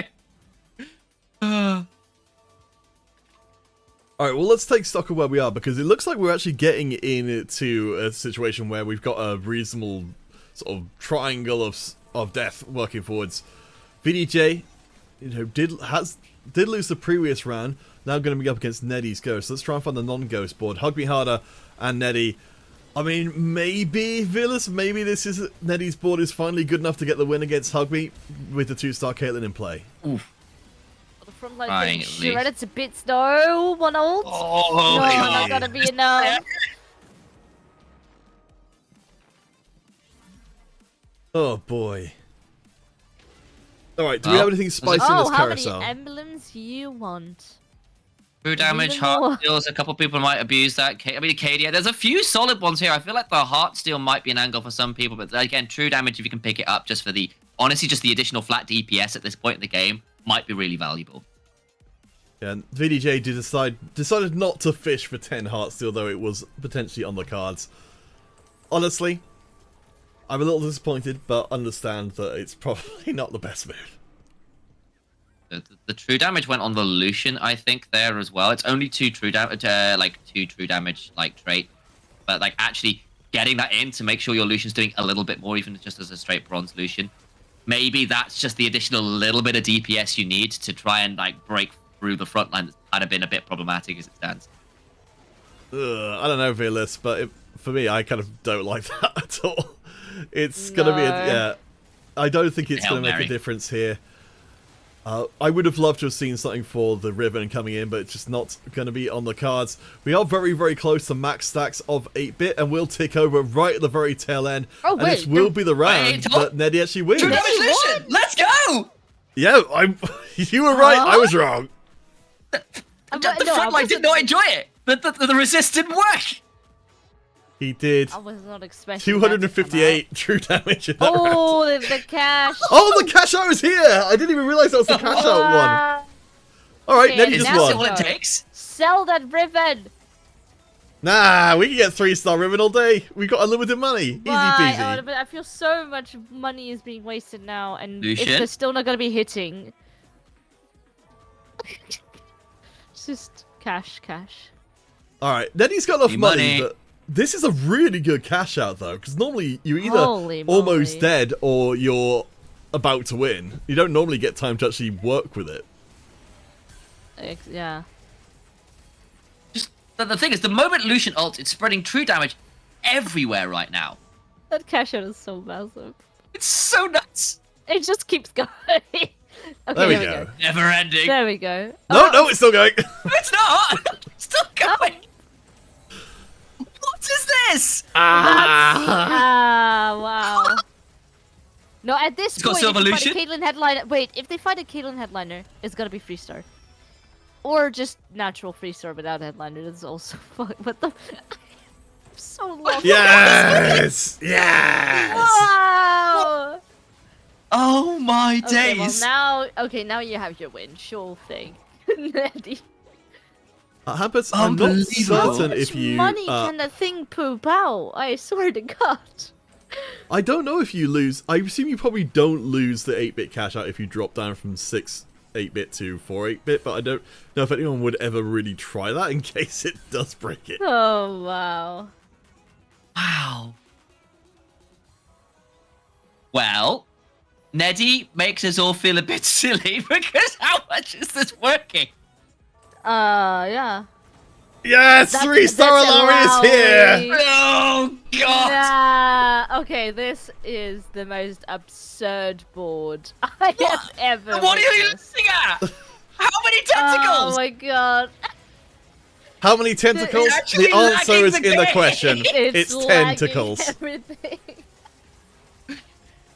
Come on and slam and welcome to the jam. My God. Yeah, we just keep rolling because we have 200 gold. Look at the damage. Look at that. What? That's not a reasonable amount of damage for a unit Why to are do. we I know what you're rolling talking for about. cards as well? Wait, what is happening? We don't need cards. Just for star points. Oh, If you can win with a that's bench blitz 3-star free. 5 cast, that would be the ideal. oh my days. Just There was the unlimited ribbon. money. We skipped it. Why? Skip the ribbon. They were so looking for, I don't know, Ezra or something. But they're gonna win Oh my without gosh. like 2 seconds. The Teemo is very fitting for this though. There's a new god on the convergence, and it's gonna be Nettie. Unlimited. I thought it was about 100 gold, but apparently it's a lot more than that because it's still going. Yeah. It's just like 600 There we go. gold. There is the ribbon. Oh my Also, there's days. there's a duplicator still on the bench. So Yes, I Yes, think Lucian. Mash pointed out we could have actually had a 3-star Lucian at this point, but this is the dizzy maker. rolling naturally is so much more Yeah, fun. come on. Exactly. Come You on. do this the proper way. There we go. You know, there you go. Oh my gosh. To be fair, in the Golden Spatula Cup, we did see a surprisingly large amount of 8-bit cash outs, so maybe it's just a thing. But there we go. Nettie, in new God form, has actually broken the kill animation broken because of how everything. ludicrous that board was. I have not Oh. seen a kind of Exodia draw like that in a while. Like, we were all like, oh, I don't know about this. The true damage emblem's gone onto the Lucian. Don't know about this. The cash out comes in. Everything ends up at 3-star. Alawi starts pumping out damage. You know, sometimes you just hit that moment in TFT. Absolutely I have no ridiculous. words. This is just honestly the wildest board I have ever seen. I think the big What thing What we do you need do? to What can you do? Nothing. You lose. we need a title. So if players do something particularly special on stream, we need a title. I think we need a title for cashed out 8-bit on stream, but I don't know what that would be. Like hit 1,000 gold in the game. Man, it's got to be something to do with a lottery option. The mother loads. Motherlode's pretty good. Motherload, yeah. Mother! It can recognise the How is it back to contributions. mothers again? We're not. I refuse to believe the next set is a family-based TFT set. Like, no, let We it keep go, being in the guys. Sims It's realm about the here. family! Yeah, it's just Vin Diesel comes crashing in as like what the finisher in a car from space. Family back. No, during the game, the sort of the mini game you play as is it's like a little, you know, kind of dating simulator mini game as your family members come through and be like, "Oh, can I borrow the car this week?" And you're like, "Yes, no," and based on your choices, your relationship with your family affects your end game position. It's like, "Oh, he finished first. No, wait, he doesn't get along with his estranged daughter. 8th." It's just the TFT visual novel I always wanted in my life. Oh boy, is anyone still playing? I don't think so. Team Destroyed? Family Tactics. Oh, yeah. Oh, that's Neddy did it for me? you, Vearless. There you go. Oh, I'm very happy. I mean, this is the thing. The 8-bit spat we wanted to get 6 8-bit, and it delivered. Like, I am a very happy soul right now. Thank you. All right, I figured out the special one-off title there, which will be "Did it for the Vearless." Yeah. yeah. All right, Fearless I think all of our games are done for this round. So with that in mind, we can't promise we'll see another 8-bit cash out in the next round, but what we can promise is we will see the end of the competition. So we'll head to break. When we return, our final round of competition will be here, and we shall find out who will be the biggest cash out of all. We'll see you in a few minutes' time.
Howdy, howdy, everybody. Welcome back. We are coming to our final round of the competition. It has all been all kinds of nonsense on the stream so far. Mostly me speaking, I found. Nah, no. I mean, Hey, Pete, what's this? Come on, well, you know what? Brings me in, he throws these insults at me. I mean, what are you going to do? Vearless, you're the nice one. I see how it is. Well, I appreciate that, but no, I mean, thus far it's been good fun, not just with us, but also just the comps we have been seeing. There's definitely some that I would like to still see perhaps come out, but who knows what our last game is going to be delivering. Well, before we get on to I don't think it's going to have a cash game, out like the last one. That's all I'll say. Hey, don't knows? stop believing. Let's take a look at some of our lobbies from the previous round. Haha. Let's do it. Ooh, exciting. Boo-boo-boo. So we've got Let's Send see. here, who managed to... Oh. We haven't actually seen a tremendous amount of Disco be successful Wait, on isn't stream. that his second win? It might Didn't he be. get first in the previous lobby? I remember the name. He might have done. Yes, thank you you so are much for paying correct. attention. There we go. Haha. Send is currently undefeated in the competition, so that will wow. be one of the players we're watching in the final round. 6-2 wow. though. That's wild. Also also, yeah, I mean, that's quite impressive to win like that. I mean, also, not to put too fine a point on it, but 2 wins puts you in a very good position, as long as you don't, like even bottom 2, as long as you're, like, your top 6, likely, you're probably doing pretty well to put yourself in for a first place overall tournament day. Yeah. Oh, for sure. There are 2 players. Let's actually pop back here to show this. Let's see if we've got the standings overlay set up at the moment. Oh wait, no, the table overlay would be better. So let's just switch that across to our current table, because we're going to be going all the way to table number 1 in round number 3. And our players there, let's see if that updates itself. Whoop. Hey! Nope, apparently not. Okay, never Nice mind. It was a nice thought. Alright, well, something's got a bit wonky there. But either way around it, the important part is that Send is undefeated, as you said, on 16 points. But Cactus and Levin, they're both on 15 points just behind. So it's not impossible for someone to overtake Send in this final game. That's fair. I think it's also worth pointing out that Send clearly has run 2 very different boards now as well. And obviously, as far as we can tell, like, very high elo, knows what they're doing with the set. Well, I think that, as we said, this is a set that rewards flexibility, rewards kind of thinking on the fly in terms of, hey, these are the combinations of headliners and traits that I have to work with here. And Send has been doing a really good job managing that. Again, not a board I was expecting to see there at the first place. I'm not going to lie, and they did really well with it. Oh, there we go. Yeah, but it was a Blitzcrank headliner, no? So like just a I think so. I don't know if my memory tanky- serves yet. yeah. Very tanky. I think the Disco. I think it was multi-talented, so with the bonus of both Sentinel and Disco wrote really, really well for them. And then yeah, Ziggs 2 is just a little gift that if you get that unit, it's very strong. Yeah, well, this is really interesting that Send actually managed to... So ran a sort of Disco board, but ultimately ended up being the main carry was the Ziggs rather than the Twisted Fate, who was there primarily to spread red buff around. I know I've certainly struggled with trying to get Disco to work properly in the current meta, and maybe this is the way to do it. Just be like, you know what, I'm only pretending to be a Disco board. Instead, I'm really a Dazzler board. There's probably something to that, in the sense that if you're using Disco to facilitate other traits, I think that then becomes a lot stronger. Your primary trait, or the only thing you're working with, especially as a DPS front, a little less exciting. I think you're right. Like, actually, having the Disco there to then facilitate a Dazzle board, that feels pretty good. So part of it maybe is you just have to be a little bit more multi-layered with your approach to Disco. It's not as simple as just going, here are your 6 Discos, you've won the game. Like, that's not how that trait works. However, in this one, it does seem to set up with that. Was it the multi-talented and Disco and then some Dazzle on top of that? That's a pretty good synergy then. Oh, Jeddy's giving us some more context. Thank you for the follow as well, Jeddy. Apparently, that Ziggs was a RE carrier for the majority of the game, becoming a Ziggs only towards the tail end. So that does explain why there's a kind of a stray RE 1-star in that composition. Yeah, no, that makes sense, and I think that's quite good. You know, RE is still a very strong unit, though. Yeah, so a champion like Ziggs is going to be benefiting more from this composition than perhaps that single RE that is going to be in there. But it's going to be, you know, good enough to carry you to eventually level Old 8 win, and, right? Yeah. Yeah, exactly, and win it out. Alright, gentle friends, we're about to get started into our final lobby. Let's just take a look at one last... Oh, that was Neddy's lobby for the previous round. We don't need to that one. Oh, God, make it stop! So, I'm only 3 stars! All right, well, Hutao managed to pull off a similar win, though without quite as ludicrous a board of the 2-star legendary soup. I mean, the Kiana's in there as well, so you've definitely got a fair amount of true damage work alongside, the Misfortune, the Lucian for the big shot. Alawi is Alawi. Ezreal is Ezreal. Like, you've just got a lot of DPS there, bluntly. It's interesting. There's we've not got really much to add. It's actually quite funny how the board below it is. It's not quite the same, but there's definitely a bunch of, the same kind of legendaries, and then trying to go for something similar. It does seem like that's where we are at the moment, which is, if you want to hit top 4, you can be like Sevilla and be a hero and run a 3-star Garen carry like an absolute beast. Presumably having hit a Corki headliner, you've got that top 4, and even for the 8-bit board there, or I guess more of an edgelord 8-bit board, you've got the top 4, but just with Heartsteel being so prevalent, it does seem like our top 1, our top 2 nearly always seem to be some form of legendary soup. Yeah, I think with how Heartsteel has been changed, you're seeing less people transition into Heartsteel rather than use it as we kind of saw. It was EDJ, if I remember the correct name. Apologies there.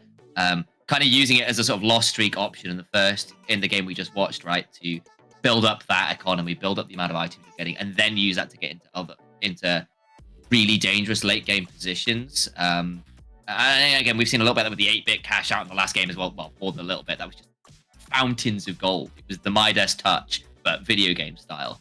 So I think there is some truth there. You're right. Okay, that's it. Right, I just wanted to touch upon one little thing, because we were talking about, because it was Hutao who had a very rough first game. We were like, oh, the mosh is not quite coming online, and then to have a bounce back like this is massive. After an 8 going first, this is exactly what you want.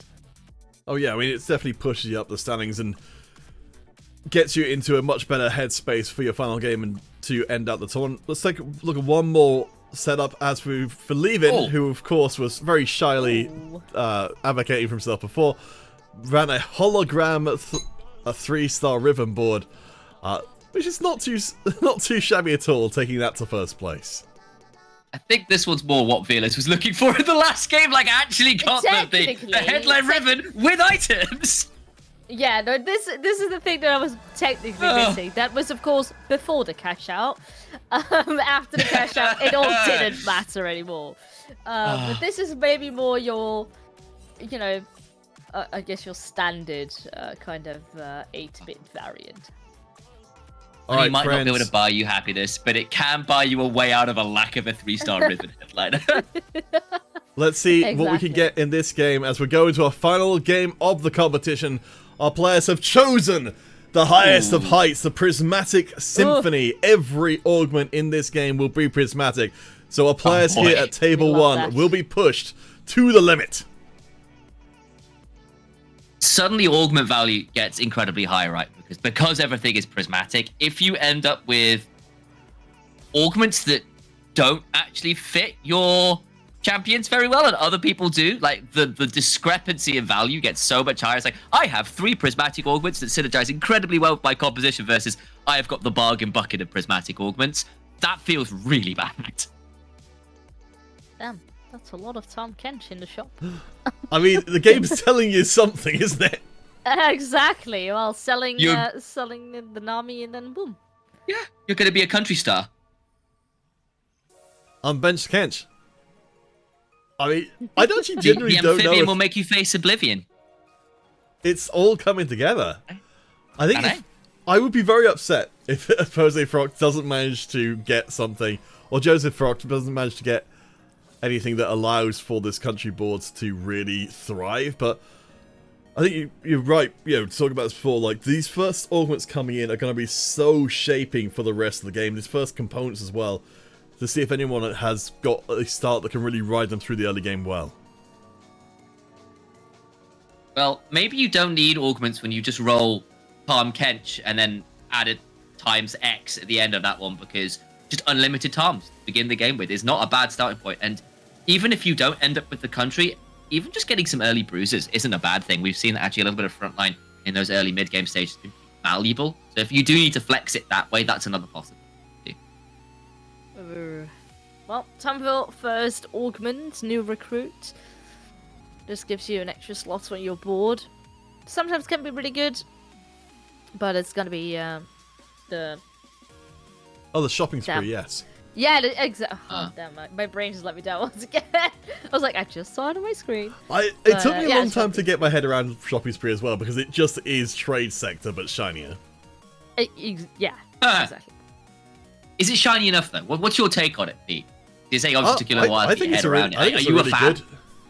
I think it's amazingly good. I mean, a little like March of Progress there. We're going to be seeing characters saving reroll, getting 1 gold per round. With the economy being lower than it was before, that's great by itself. But saving up rerolls every time they level, and most usually cash them in at level 7 to go for or level 6 to go for a 2 or 3 cost reroll. This is a really strong start. Sorry, economically strong start, but not board strength. Yeah, but in some ways, I think that's probably not a bad way of putting it though, because we have seen a lot of the victors actually be the boards that have been okay to lose some of those early rounds, but prioritize actually once I hit this level 7 mark, once I've gotten some economy bit rolling, they end up actually coming out a lot stronger in the later stages. It's just got to make sure you don't burn out so hard that you are in such a precarious position that a single round loss does you in. But I think at that point, we've seen that people who have managed to get an economy rolling despite some of those nerfs have been the ones that have been more dangerous in the later stages of the game. And that does make some sense. Fearless, let's take a look at what everyone's got here, so we can start to get an idea of what the flavor lobby is. So Lieben's gone for pumping up, so that's long-term combat power. MZ for dual Lotus, and a Superfan Nami. I don't think I've ever seen a Superfan Nami being played. No. I mean, doing a this pretty is good just, job of cosplaying a early Twisted health Fate. preserving. Yeah, I mean, for the early game, this is nice. It's a bit of a shame that I'm not too sure they gotta keep that streak alive because they're up against that Jinx 2-star on the flip side of the board. Hopefully one more unit at least. No, not quite. That's tough. Yeah. We've Well, just let's received see, word. We have entered the darkest timeline. No. I think we must have had a similar setup from this lobby, the Triple Prismatic, over in Lobby 6, who are also known as Lobby 7, the most degenerate group of malcontents on the server, where they've taken 4 Cruel Pact in their games. Which Who is does their that? signature augment. I mean, that's either people don't scout or like super committed. Yeah, Oh no, it's on purpose, I can assure you. Oh They've no! just decided this is the way it was. There's a very famous quote from Damwon Kiers, D plus Kiers, that's what it is. Mid laner in League of Legends proper, known as Showmaker, who said this about the EU West server, and it went, EU West is inhabited by a variety of villains, and that right there is a prime example. He's a very quotable man, but specifically some of his EU West experiences were, well, there you go. Doesn't matter what game mode you're in. EU West is EU West. I mean, so the server has a secret society in Counter's Casual Competition called Lobby 7. It was formed of these malcontents who got into the last lobby on the last round and were like, screw it. We're just going to mess around and have fun. So if you ask the right person, you can become a member of this Lobby 7 crew and absolutely make a mess of future tournaments. So look, is there a way you have to ask? Is there like a tribute to give or a password? Do you have to have like who can say messed up a lobby with your own malcontent actions beforehand? Have you got to come and say like I'm hard enough to be in this lobby? I think generally the way has been if you find a member of Lobby 7 and act in the same way that they do, they will generally ask to have you added to their heinous crew of pirates and shady villains. So keep an eye out for that if you ever happen to be in the last lobby of the last round. Fearless, just a quick one. What do you think Counterfeit is secretly like the leading member of this lobby? My impression is that like he's kind of like What? playing recruitment here. Like I think Counterfeit is Outrageous. really a double life here. You take that back. My all the reputation's at stake. secrets. I could say some very mean things right now, but I'm not going to. Wow. Wow. Oh, damn. The Speaking of bullying mean has begun. things, here's the interestingly named Sex Jam. There we go, that changes the subject quite abruptly. Who has got the March of Progress in place with, hey, it's our good friend and presumably long-term Caitlyn cosplayer, Corky. Do you think he just has like big something energy? Or they just, you know, is that the Big Corky energy? Yeah, no, absolutely. big corky energy, exactly. Big package energy, exactly. Just so he just gets the package, it's all good. Yeah. He's up to snuff. Oh gosh. Okay. He does well, legitimately have a joke line about Whiskey Delta. So like it's even Oh, yeah. like it's all there, guys. Yeah, if you look up a lot of aviation terminology, it gets a lot worse than that, honestly. Yes, it They got all- does. Let's check in with Send. Let's get very mildly back on topic here. So, let's bring up the points for this lobby. Just to remind everyone Running Mother. where we are. So Send is Send is decided to run the mother load, you might say. Indeed. Is currently undefeated in the competition. If Send comes first, then they will have gone for a clean sweep through the entire event, which would be pretty nuts. Very impressive.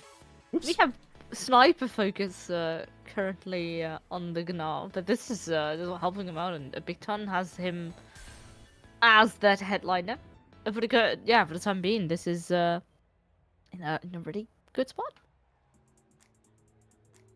I like it. Send showed us the road less traveled last time around. We got the Forge in place, so I think this opens the door for Send to find unusual approaches like the Sniper's Focus and maybe some other goofy, artifact setups to pull off a board that we've maybe never even seen before.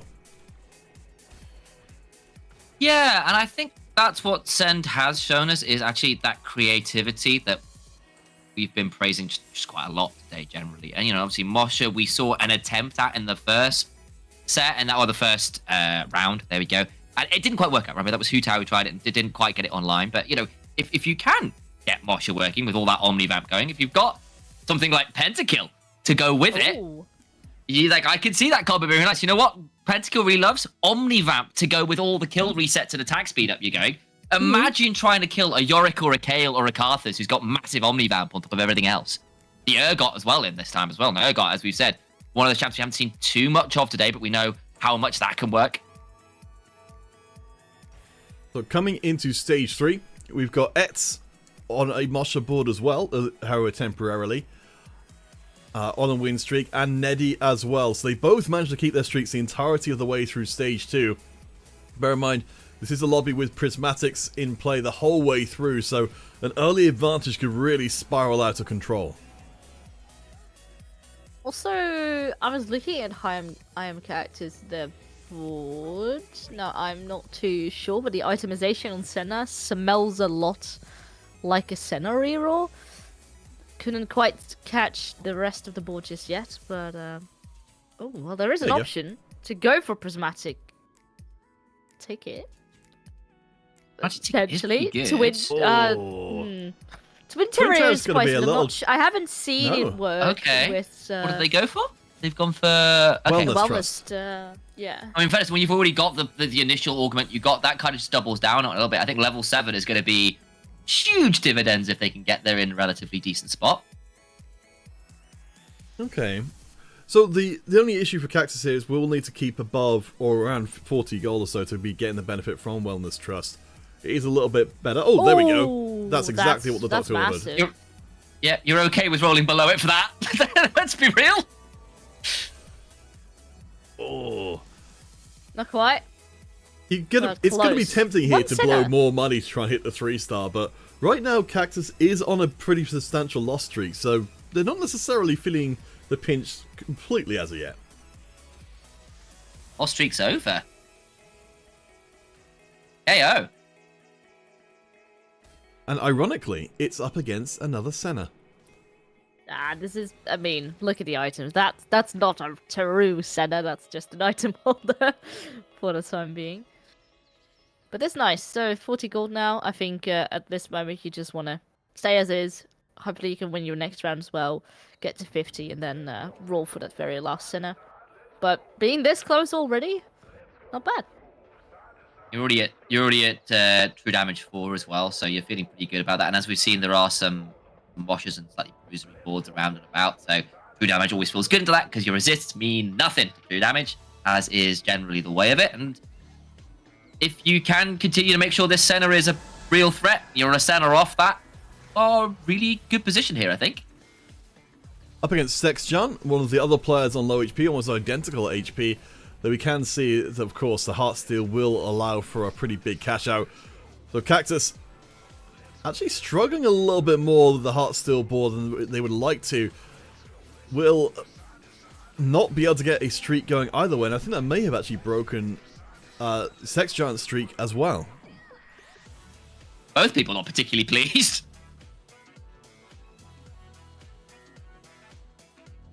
Okay, Carousel. What are we waiting on here? Decisions will be. They've gone for the recurve bow. There is Cactus, so okay. We've got a actually pretty congested mid-table. I mean, Cactus, Yosef, Sex Giant all around the 50s and 60s, Ascent 70, and then everyone else around 80 and 90. So we're starting to actually build a fairly substantial difference between our top 4, top 5, and the players towards the bottom end. Yeah, I think as you can see, there is that kind of like cut off below Send, where everyone else below that is at least 10 points lower than them. That is a fairly significant thing, and even above Send, right, there's 10 points between that and then Neddy as well. So there is that kind of like the divergence happens across that kind of middle part of the board as it stands. But you know, I think from this point, some of those players that have decided to play for a little bit later with some of the more economic focus rather than board strength and HP might start to turn that around for them. Sex Giant's definitely got the itemization already well in place. We've got a blue buff waiting there on the bench for the Infinity Edge. We've got very good Ezreal itemization already set up here. We also with the Diamond Hands as well. That's a little bit of extra money on top of the Heartsteel 5 stacks that have been building. It looks like Sex Giant's in a pretty good spot here to challenge for a top finish. Came into this lobby with 13 points, so one of the lower point totals overall. It's going to be a tough ask to get, even with the first place, to get the tournament win, but potentially could grab a second place. Maybe trying to get back onto that low streak, but yeah, HP not looking the best at the moment. It's a tough one. Still strictly playable, but you know, you are going to want to start to turn things around over the next couple rounds, where it does start to get very, very difficult. And any rounds that then go wrong are ever so much more punishing, because like you've only got like 2-3 chances before it's all kind of game over at that point, especially as more and more of these late game boards start to come on in. Yeah, ETS has been putting down the pressure on the lobby, has still remained undefeated. I think picking up the early Radiant Giant Slayer has made a massive difference in terms of how effective this Jinx can be. We've got the Lucky Gloves in there as well, so pushing more immediate power. ETS keeps that streak going, but Levin is building up a streak of his own, also relying on Jinx. There's still a bunch of Jinx was supposed to be nerfed. Jinx was supposed to be nerfed, and still we're seeing it work.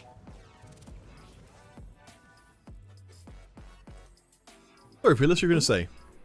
Yeah, no, I was about to say, like, still a bunch of Jinxes off here to get to 3-star, but for the time being, money-wise, looking to be in a solid spot. You got a bunch of Amumus as well, so maybe you can make Amumu the preferred tank over someone like Pantheon.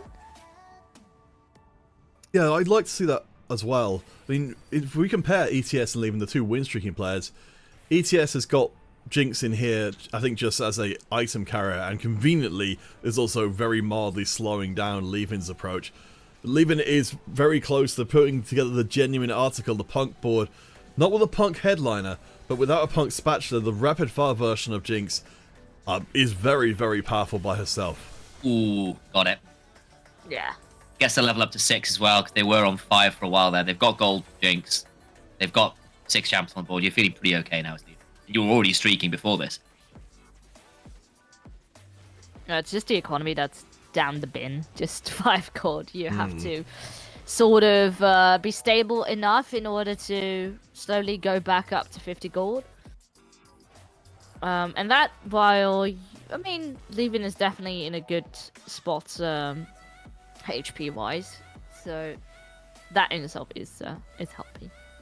Oh, for sure. I think the Radiant Runans, rather, is a great way to really extend the early power of the Punk to multiple targets, as we've got our last Prismatic Augment coming in. Bear in mind, we are in the Prismatic Symphony. Every augment in this game has been Prismatic. And Initialise, I would have expected to see one cost, really drop off with all of these Prismatics coming in, but the opposite seems to have been true.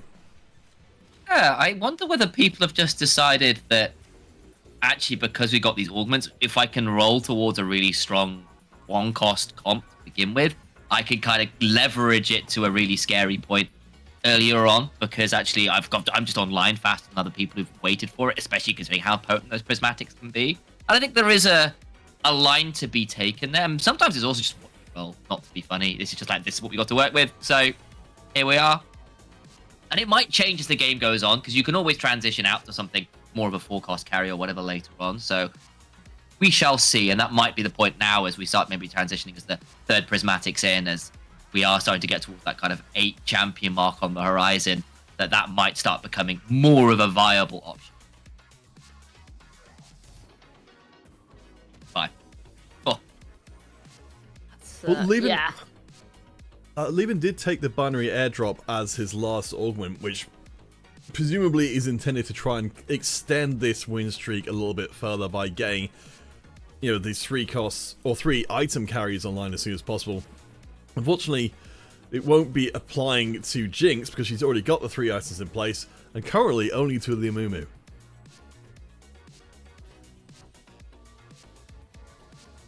Yes. But if you want to get something online aside from the Jinx, this is a way of kind of accelerating that process. Because the Jinx online, but if you're needing, like, I need a secondary carry, I need a frontline to work with to make sure this Jinx is still going to be a threat, and if the Jinx goes down, I've still got ways to play out this game. That makes some sense, because there's so much priority's gone into getting that Jinx to 3-star at the cost of economy, at the cost of board numbers, that this is potentially a way of kind of now expanding that strength from that very narrow point of victory, I suppose. Yeah, Levin is just an incredibly solid space, can just slowly come back up. And this, while some other people in the lobby currently are heavily struggling, home character Senden and Joseph Stock are just sort of dangling at the bottom onto a lose streak, desperate to really get their respective comms online, and then you have someone like Levin who's just like vibing. The augment's already helping him sort of preserve even more HP than he already has been able to do so. Yeah, let's see what the people got going on. So Heimkatters did hit the center. This is massive. There's also a spatula waiting and sitting on the bench.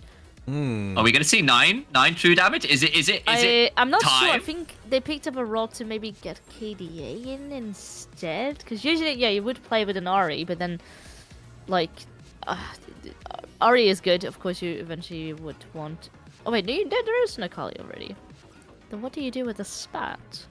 Well, do bear in mind, we've got the Radiant Pandora's items. I have to assume that Cactus was really concerned of getting the right component to go with that spatula.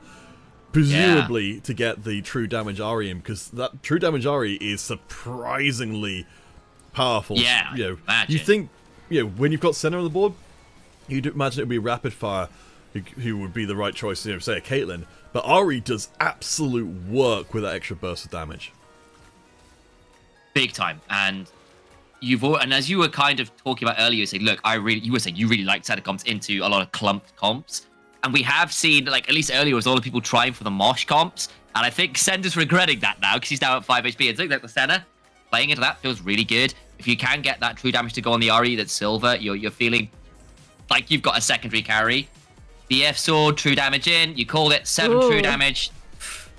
And, you know, like, when you're already, you know, like, sick, you know, at that kind of gold rank on that true damage, you've got the sample on it as well. You've got a gold Senna. Your backline is going to be doing unspeakable things. Massive. Found the Akali upgrade here as well. So this is almost everything you can desire. Maybe you want a bit more frontline items for your Echo, but other than that, you are pretty good to go. The Ezreal on the flip side is doing quite a bunch of damage with his ult, but not going to be enough, and maybe even since, yeah, Joseph packing in this case, going out in 8th. I mean, you just saw the damage numbers there. Senna, it's gold Senna. Ari doing about half the damage there as well. You're feeling very happy there. Check in with Send before we lose them. As Joseph out in our final lobby at table 1. Send has put everything in and has now started recombobulating the board. The final reserves, I believe, must have kicked in since we're up level 9 already. But that's allowed access to a lot of different units than we were seeing previously. Got a Bard. If you can get a Bard too, maybe the Jazz can save you, but it's going to be a very narrow win condition. I think Send might be fishing for, if memory serves, the 2%, yes, 2% headliner 5 cost to try and salvage the game. So hard. But are you going to be rolling for 2% cost when you have a headliner in the form of Zed in this case? Yeah. But, it's quite. If that's really a shot you want to go for, you must. I think in my case, like in my opinion, you must go like all out. Then again, you are currently sitting as 7th place, so maybe preserving or trying to preserve as much as you can is also the way to go. Let's see if it actually is going to be good enough. On the flip side, there is an Ezreal Jazz big shot action going on. Oh, it's going on. Ezreal's doing pretty well. Send is our only undefeated player, but they just went out in 7th place, which completely opens up the end of the tournament. If Send had won this lobby, there would have been no way to catch them at all. Now we've got Cactus leaving for our front runners to win the entire competition. Leaving, especially, this has finally started losing some HP, but is really in a good position still right now. I think Neddy as well. Obviously, I believe was Neddy the one that was running the crazy cash out last game? Am I right? Yes. Getting that correct? Yes. Right? Yeah. So they actually already got a decent win there. So if they win this lobby as well, they're also in an okay position. You know, especially on the hot streak they're on. So there's a few people here who are in a very, very good position. Yeah, one of the tiebreakers is going to be first places achieved in the tournament. So the first place in this lobby will be dramatically important. Neddy on a huge win streak. Sextron as well in the mid-table in a similar spot. But look at ETS's itemization on the backline. 3 Deathfire Grasps. I missed that item in League properly. It's only now in TFT. Oh, we've also received an update from Lobby 6, aka Lobby 7. We noted before there were 4 Cruel Pack players.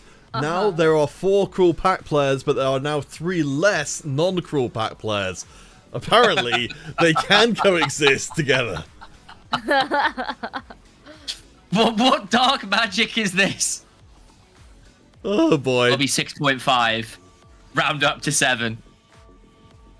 Hydropat, are you streaming that lobby? Because we might try and like drop by and like just take a look at what's going on there. Oh no, if I can afford, I can deal with that. Okay, looks like no. You're safe for the time being. Whew. All right, let's get back into this game. So Send is out of there. Cactus is now our lowest HP player, still up here with a good amount of points. Takes a loss there, so we're starting to see the bottom part of the table getting really clamped down on. As Sexgiant keeps the streak. Yeah, but Sexgiant just beat Neddy, exactly. So that's actually really big as well. And again, we were seeing what Sexgiant had, which was quite a lot of scary. He's got gold Jazz now, which should be pretty difficult to work with. Jazz with, what's that? An additional 1, 2, 3, 4, 5, 6 additional traits. So you're feeling pretty happy there, I think. That Ezreal with the items feeling really good. Misfortune's got themselves the Or Lost Oh, it's Whisper, the... yeah. Yes, that's exactly that one. So you're feeling pretty happy. Also, I'm not too sure, but I saw a bazillion emblems in the carousel, and there is another, a hyperpop, or another, well, just a hyperpop found. So that's a the nice MF. little extra buff going in. Curious to see All what right, other just people a second. have crafted. We're gonna break the rules here. Oh no! And we're gonna You breaking rules? Shock! Screw the rules. We're gonna quickly pop in. I have money. Exactly. We're gonna look at for a second at a cruel pack lobby just to see Hydro Pat Oh here, god. triumphant Stop! No! in second place. What a beast! There's another cruel pact, and okay, usually kill Bo Ricard, and then the entire rest of the lobby Hold will on. be cruel pact. Perfect. All right, let's get back to what we were doing in table 1 though, because it's this will be our end of tournament. Thank you very much, Hydropat, for giving us the view into the mouth of madness. But Sexjan on a 9-round win streak right now. The Jazz, the Hyper Pop, it's all here. Yeah. And obviously MF with more mana, more attack. Excellent. You know, that's now at rank 2 as well. You're kind of like just shy a rank 3 something. Preferably like an Ezreal or something, but that's a ways off. So you kind of happy with the board you have. You've got 10 champs on board. You've got Jazz with an ungodly amount of traits. You're set up. Cursed Crown, like, is an incredibly bold move, but it makes a lot of sense for Jazz. As you said, giving more spaces on the board to get more traits in just means you're that much more powerful. It's a big gamble, but here in Lobby 1, where you're fighting for the tournament crown, you gotta take that kind of risk. Playing out so far.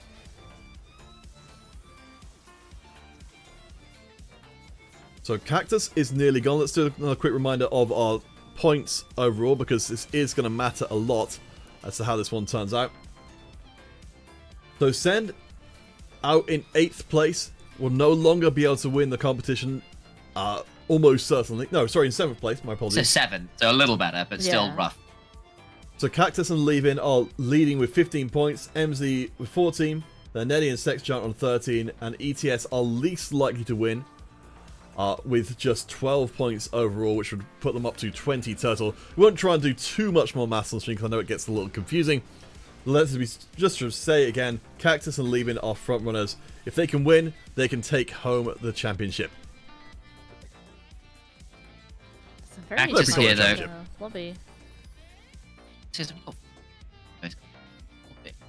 It's scary. And of course, the Senate is really dangerous, but getting a Kiana Silver in feels really good, and a couple items. That might be it. Actually, that might be a big one. Oh, Cactus just in has time. got- Kiana on the square for the KDA. Oh, MZ's one of the people who could fall victim. We've got multiple players on a single life or similar. ETS, MZ, Cactus, they're all fighting to try and at least make top 4. MZ's board is looking very good. We've got an extremely powerful Akali dancing through. But I think we might have oh no, we might just have a tournament at the end. The Sen's gonna fire. Landed. And she misses! Wait, no, she did? I think that Akali just dodged the center shot. Yeah, I think just yeah, deleted the won. center. Yeah. Wow. Last Was not auto was in expecting the that. air. Yeah, oh man. You hate to see it. And now, you know, all of a sudden you, from second, you well, standing in second, but you go out now in 6th place. Could perhaps cost you your points. That Akali did unspeakable things to the backline there. I genuinely thought the Senna had it, but gets another ult off and suddenly it's all over.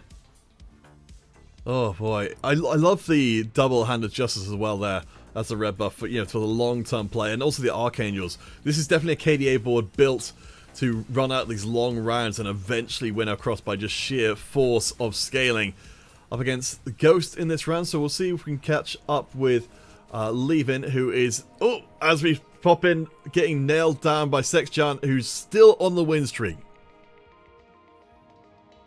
I mean, KDA as well, bring it back to that. Like, it's just really nice stats you get. More HP, more ability power, more attack damage. That's just really good. Just, you know? yeah. You're like, you've got like 24% extra max HP on people like the Akali. Like, if that is allowing them to get through more rotations, as you saw, yes, you've got damage on other people, but just that extra bit of survivability is doing so much work.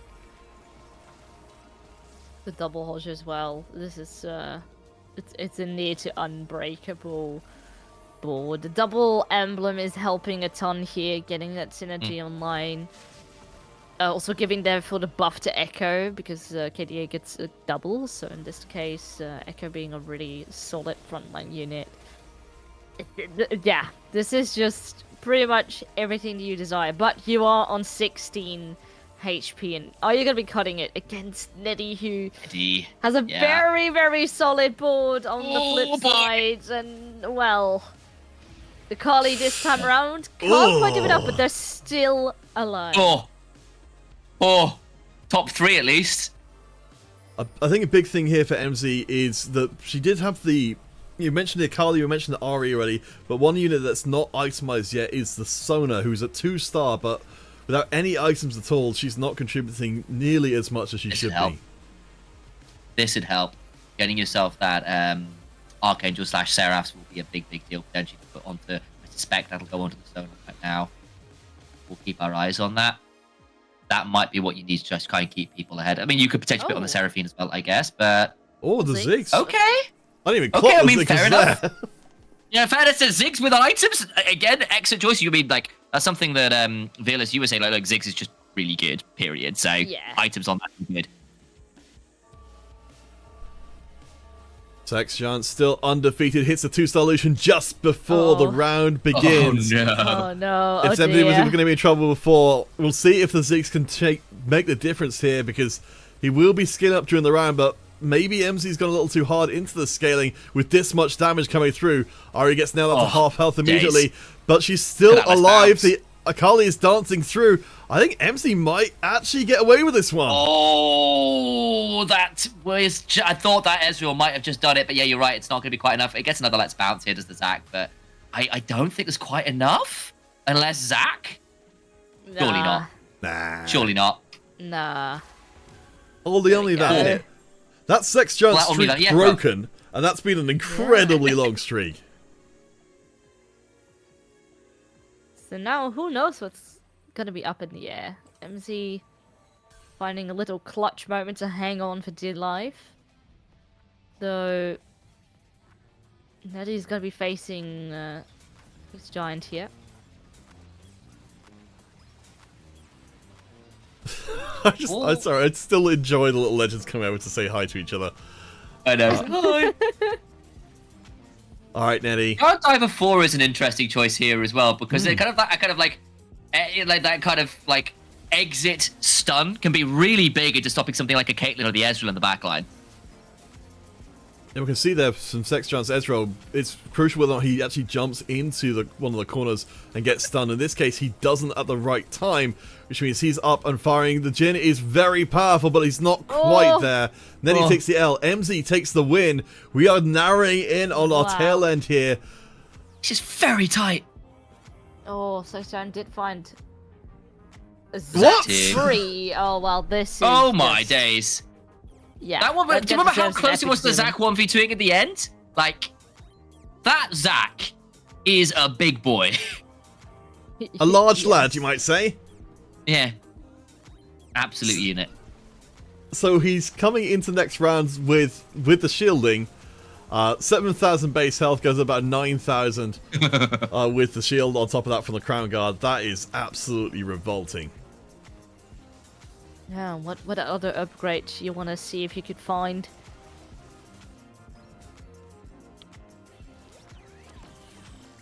I was wondering... no, actually, no, not quite as... Well, could go for a Ziggs or something for your hyper pop. Another heart still for that. Maybe get Jazz 4. I don't know. Hard. Last items coming in. I mean, Sex Giant seems to basically have this one thanks to that 3-star Zac, but the question of who comes in second is still open. MZ's fighting against a Ghost, I believe. So let's see. Sex Giant. Oh no, wait. I could be wrong about this one. Oh, that's right. Sorry, Neddy and MZ are fighting against the true versions of each other. The Ari board is almost there, but the single target damage from the Jin is just ridiculous.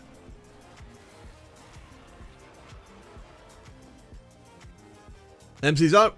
It's down to 2. Eddie in the running here for, as we kind of mentioned earlier, that second board win, or that second round win in a row. Sex Giant, not an easy customer, of course, but with how like back and forth these last few rounds have been, it doesn't feel like anyone is guaranteed a win right now. Oh boy. Let's see. So, oh, and thank you for Mr. Duck for the raid and for the follow, super goodie. Apparently, Mr. Duck got an Alawi 3. Wait, did we see? Was that the game we saw? Did we see Sorry, the 2 Alawi 3 games? No, it's not one. Neddy? Yeah. Neddy had a lower 3, and That's right. Yeah. everything else 3. All right. Sorry. Let's focus back up. The Zack Eddie's getting is not. eviscerated. No, I say the Yeah. Zack is still alive. Absolutely Giant. monstrous. That's it. It's over. From 3rd to 2nd to 1st in the final game puts them on 21 points, I want to say. If I can do maths. Yes. Which I believe will actually propel Sex Giant into champion status. I'm just waiting on final confirmation. But yes, I think I have done my maths correctly. So congratulations. That was a hell of a way to get the win. That's Big massive. Porky energy. Gets the win. It just keeps going strong. The endurance mattered. Oh, yeah, no, this was a wild ride. Ay, ay, ay. Alright. Well, congratulations. I'm just going to see if Sex Giant is willing to talk to us on stream while we get everything set up. Apparently Sex Giant's tag is not Sex Giant, so I'm going to have to try and figure out who they are Who on is the... it? Who are you? Let's see. They are... Okay. But I love the hashtag Uwu as well. That's a strong call. They know exactly what they're doing. Yep. Let's see. All right, well, we'll see. We'll see if they are free to give us some words about their victory. I'll see if they are not already in the voice chat already. Oh, they're saying yes. Okay. Hey. Nice. Please come We love into a voice channel, and I'll drag you up. Zach free. Oh, Neddy is a bit sad. 2nd place, so close. Yeah. Was close. And in fairness to Neddy, I can understand why that one is a bit rough to see. It's like, I've got such a great board, and I could just not do anything about this Zach at all. Yeah. All right. But that's the thing. Yeah. We've got our interview subject. Oh, Sex wow. Giant, hashtag Iwu. Welcome to the stream. How Hello. does it feel to have stolen out the tournament win from under what looked like an insurmountable disadvantage? Always raise the stakes. Is that the key? Is that what you want people to take away? I played Hearthstone 3 games in a row, and I just full force. Hearthstone is just too good. With that in mind, obviously, there's been the changes to Heartsteel that sort of make it a little bit harder to switch into. Is it just your opinion? Just run Heartsteel from the beginning. You're going to win the game. Placebo nerf, like if you can't hit your thresholds, you don't feel it. So, if I can ask, like, what goes down in your preparation? Like, how often do you play the game, and how, like, I want to know a little bit more about you as a player. Like, are there any other tournaments you play in? I think that I played one more time in this tourney, and I went first and 8, and I lost. That was something. But that's okay. You just play Hearthstone variations, because you can play the Ezreal carry, the full warrior with a Zed Akali Kiana, and to just try to force it. whatever you hit. The headliner doesn't matter because I went second with a Guardian Trash headliner. It doesn't matter. You just steamroll with resources, and it doesn't matter at all. Very nice. I guess on that point, what's your take on headliners in general? Then, because obviously some other I don't like them. other compositions don't like them. need you to be a lot more specific with your headliners. It's part of the reason Heartsteel for you is like really strong, because actually the headliner is a lot less. Yeah, that's why forced to play. that's the kind of the main reason I started forcing it, because it seems like it's just a level 8 lottery. You just gamble all your gold and think you're gonna hit. Oh no, I'm playing Caitlyn. I don't hit Caitlyn. Oh no. What do you do now? And you need to do something else and you just don't do it. And now I can play whatever I hit. I can play the Akali, Trash, Ezreal, Zed. It doesn't matter. I played Misfortune headliner with this game. Like for the most part. Yeah, and if you're not a fan of the headliner mechanics, so that sort of concludes then this set. Is there a previous set that you admire, maybe wish you could go back to? Set 3.5. And there is a revival, convenient. so Yeah. Very That swift. that was the first set I got like high reload, so it's okay. All right. Well, before we let you go off to enjoy a bask in the glory that you have generated for yourself, are there any shout-outs that you would like to make? Any, anything from your own side? Any, do you have a stream or anything similar, or if there's anyone else you'd like to shout out? Nah, just always to raise the stakes. If you don't raise the stakes, you lose. Thank you for having me. That's all right. All right. We'll drop you back down into the regular chat. Thank you so much for coming on and No giving problem. us the life advice we can live by. All right. So, general friends, Yes. that brings us to basically the last part of this one. So, we have got, let's see, I'm just checking if everyone here is played a couple of rounds. So, our first and second place, so Sexjan and Neddy will take home guaranteed RP prizes. So, I'm just doing the announcements to that effect. But for everybody else, it's just a possibility of getting that. Let's see, so is our winner. So I'm going to ask you both if you do have any silly voices on hand. I don't know if you know. Nah, not I the can do silly that. voices Actually, wait. I again. can do it. What do you want? What do you want? Here you go. 1 second. I don't know. Let's see. Let's bring this up on I stream. know what So he's this- gonna do. All right, let me just One moment. pull this one up and change the window. All right, there we Hello, go. let's go. Welcome to the great spirit to win at the end of Counter's casual competition. I'll be your host, Initial Giga Times. Terrifying. All right, so with this being a casual competition, it means that we're given the same prize for winning and for random players as well. So, Chad Initialise, would you mind counting us in? 3, 2, 1, and we'll draw our first winner. 3, 2, yeah. I feel defiled. I'll just head off. You I can stop. think I'll it's stop. just worse. Demon Eyes, congratulations. Very appropriate considering the voice. Yes. Yeah. Oh my gosh. Demonized, yeah. First random winner. All right. Vearless, in whatever manner you choose, could you count us in for our second one? I can't. There's no way I can top this. What do I do? I don't know. Oh god. Wait. think So just- what do you want me to do? To count down? Yeah, it's That- fine. You don't need. If you haven't got a silly voice on hand, I think having a voice changer on hand is a little bit of a Wait, can I major do advantage. the countdown in Dutch? Can we do Yes, that? absolutely. That counts. Yeah, fine. Okay. All right. Okay. If we have any Dutch people, because I actually did see a couple of Dutch TFT players hang in the chat early Ooh. on. So hopefully they are still around. But all right, let's go. Okay, hier gaan we. 3, 2, 1. And then you click. I made my best guess. I think I got the idea as to what was going on there. Hey, Who I felt will that be our right. second winner? Whoop, whoop. Could it be Mentally Scarred? Ekes it out there. All right. It's a bit rude to the Dutch countdown. I don't think I should leave you being mentally scarred. That's rough. I'm sorry.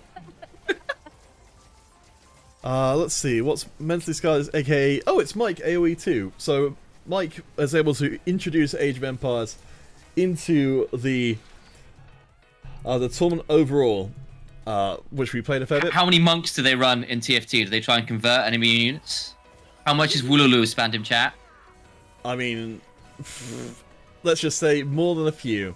All right, so we'll do our last giveaway here, which will be I don't know. I have it in mind, so I'll do it in the style of Corky. 3, 2, 1, let's go! I know, I thought it ended up being Vega there. I think they're all pretty much the same. And it's going to be... Oh, could it be? Hydropad. Hydropad. Our third winner for today. Woo! Alright, if all of you could please add me on eWest under counterfeit. Hashtag eWest. I'll try and get you sorted out a lot faster than I did the previous time round. Whew. Let's bring it back to our beautiful faces one more time. So before we fully wrap things up here, same question to you, Initialise. Is there anything which you would like the good people to know about? I'll post your Twitter in the chat now. Yeah. Come follow me at InitializeCast pretty much everywhere. That's Instagram, that's TikTok, that's Twitter, that's Twitch as well. I do a lot of streaming, I do a lot of casting. I will be live on the 18th, I think, with SK Avarosa doing some League of Legends rather than TFT. Should be doing some NLC later in the week as well. There's some potential content coming up soon. Good stuff. Do come and check in, especially if you like other parts of the League of Legends ecosystem. I'll be certainly involved, so do come and enjoy the content. That's a question to you, Vearless. Yeah, well, I mean, you can follow me, Vearless_games. I also stream a little bit of TFT myself, so you can follow me on Twitch as well. And if there's any fellow, like, Counter-Strike enjoyers, I do that as well with commentating. So if you're into the shooters, definitely, come and join the fun. Yeah, that's some great. So it's great. Some great pictures from ESL Impact on your Twitter. Whew. All right. So the last thing to do then is to find some unsuspecting new friend on Twitch and go raid them. So we're looking for somebody who's probably got about, I don't know, 5 or so viewers or something like that. Find them. Who's streaming TFT right now? Well, let's have a rummage through. A small. Let's see. I think there's... Oh! So many streams with languages that I'm like, I don't understand. I don't understand you. I'm going to make an exception to the normal thing here and say there is a player which normally I would send to a small streamer. To be fair, this player is a small streamer, but he is not necessarily a person I don't know already, because it's H-Moon, aka Blast the Moon, aka... this is me being incredibly biased towards the UK. He was the player who came in first in day 1 of the GSC, second in day 2 of the GSC, then third in day 3. So he's been doing some astonishing stuff in the TFT space. I'd just like to show him a little bit of... We found somebody. ...of love there. Yeah. So let me just send us across to him, and you can let him know. I don't think he'd actually be able to come and play these tournaments because he's too busy playing in the regionals. But still, let's go and say hi to HMoon76. Again, please do check out Vearless and Initialise's links are in the chat for all of their stuff. So much good to see. But for now, we'll see you all in 3 weeks' time because I've got some other stuff I need to do in 2 weeks' time for our next casual competition, which will be on the 9th of March. For now, though, thank you so much to Initialise and Vearless for coming and joining today, and we'll see you all in a few weeks' time. And we are raiding. Yes.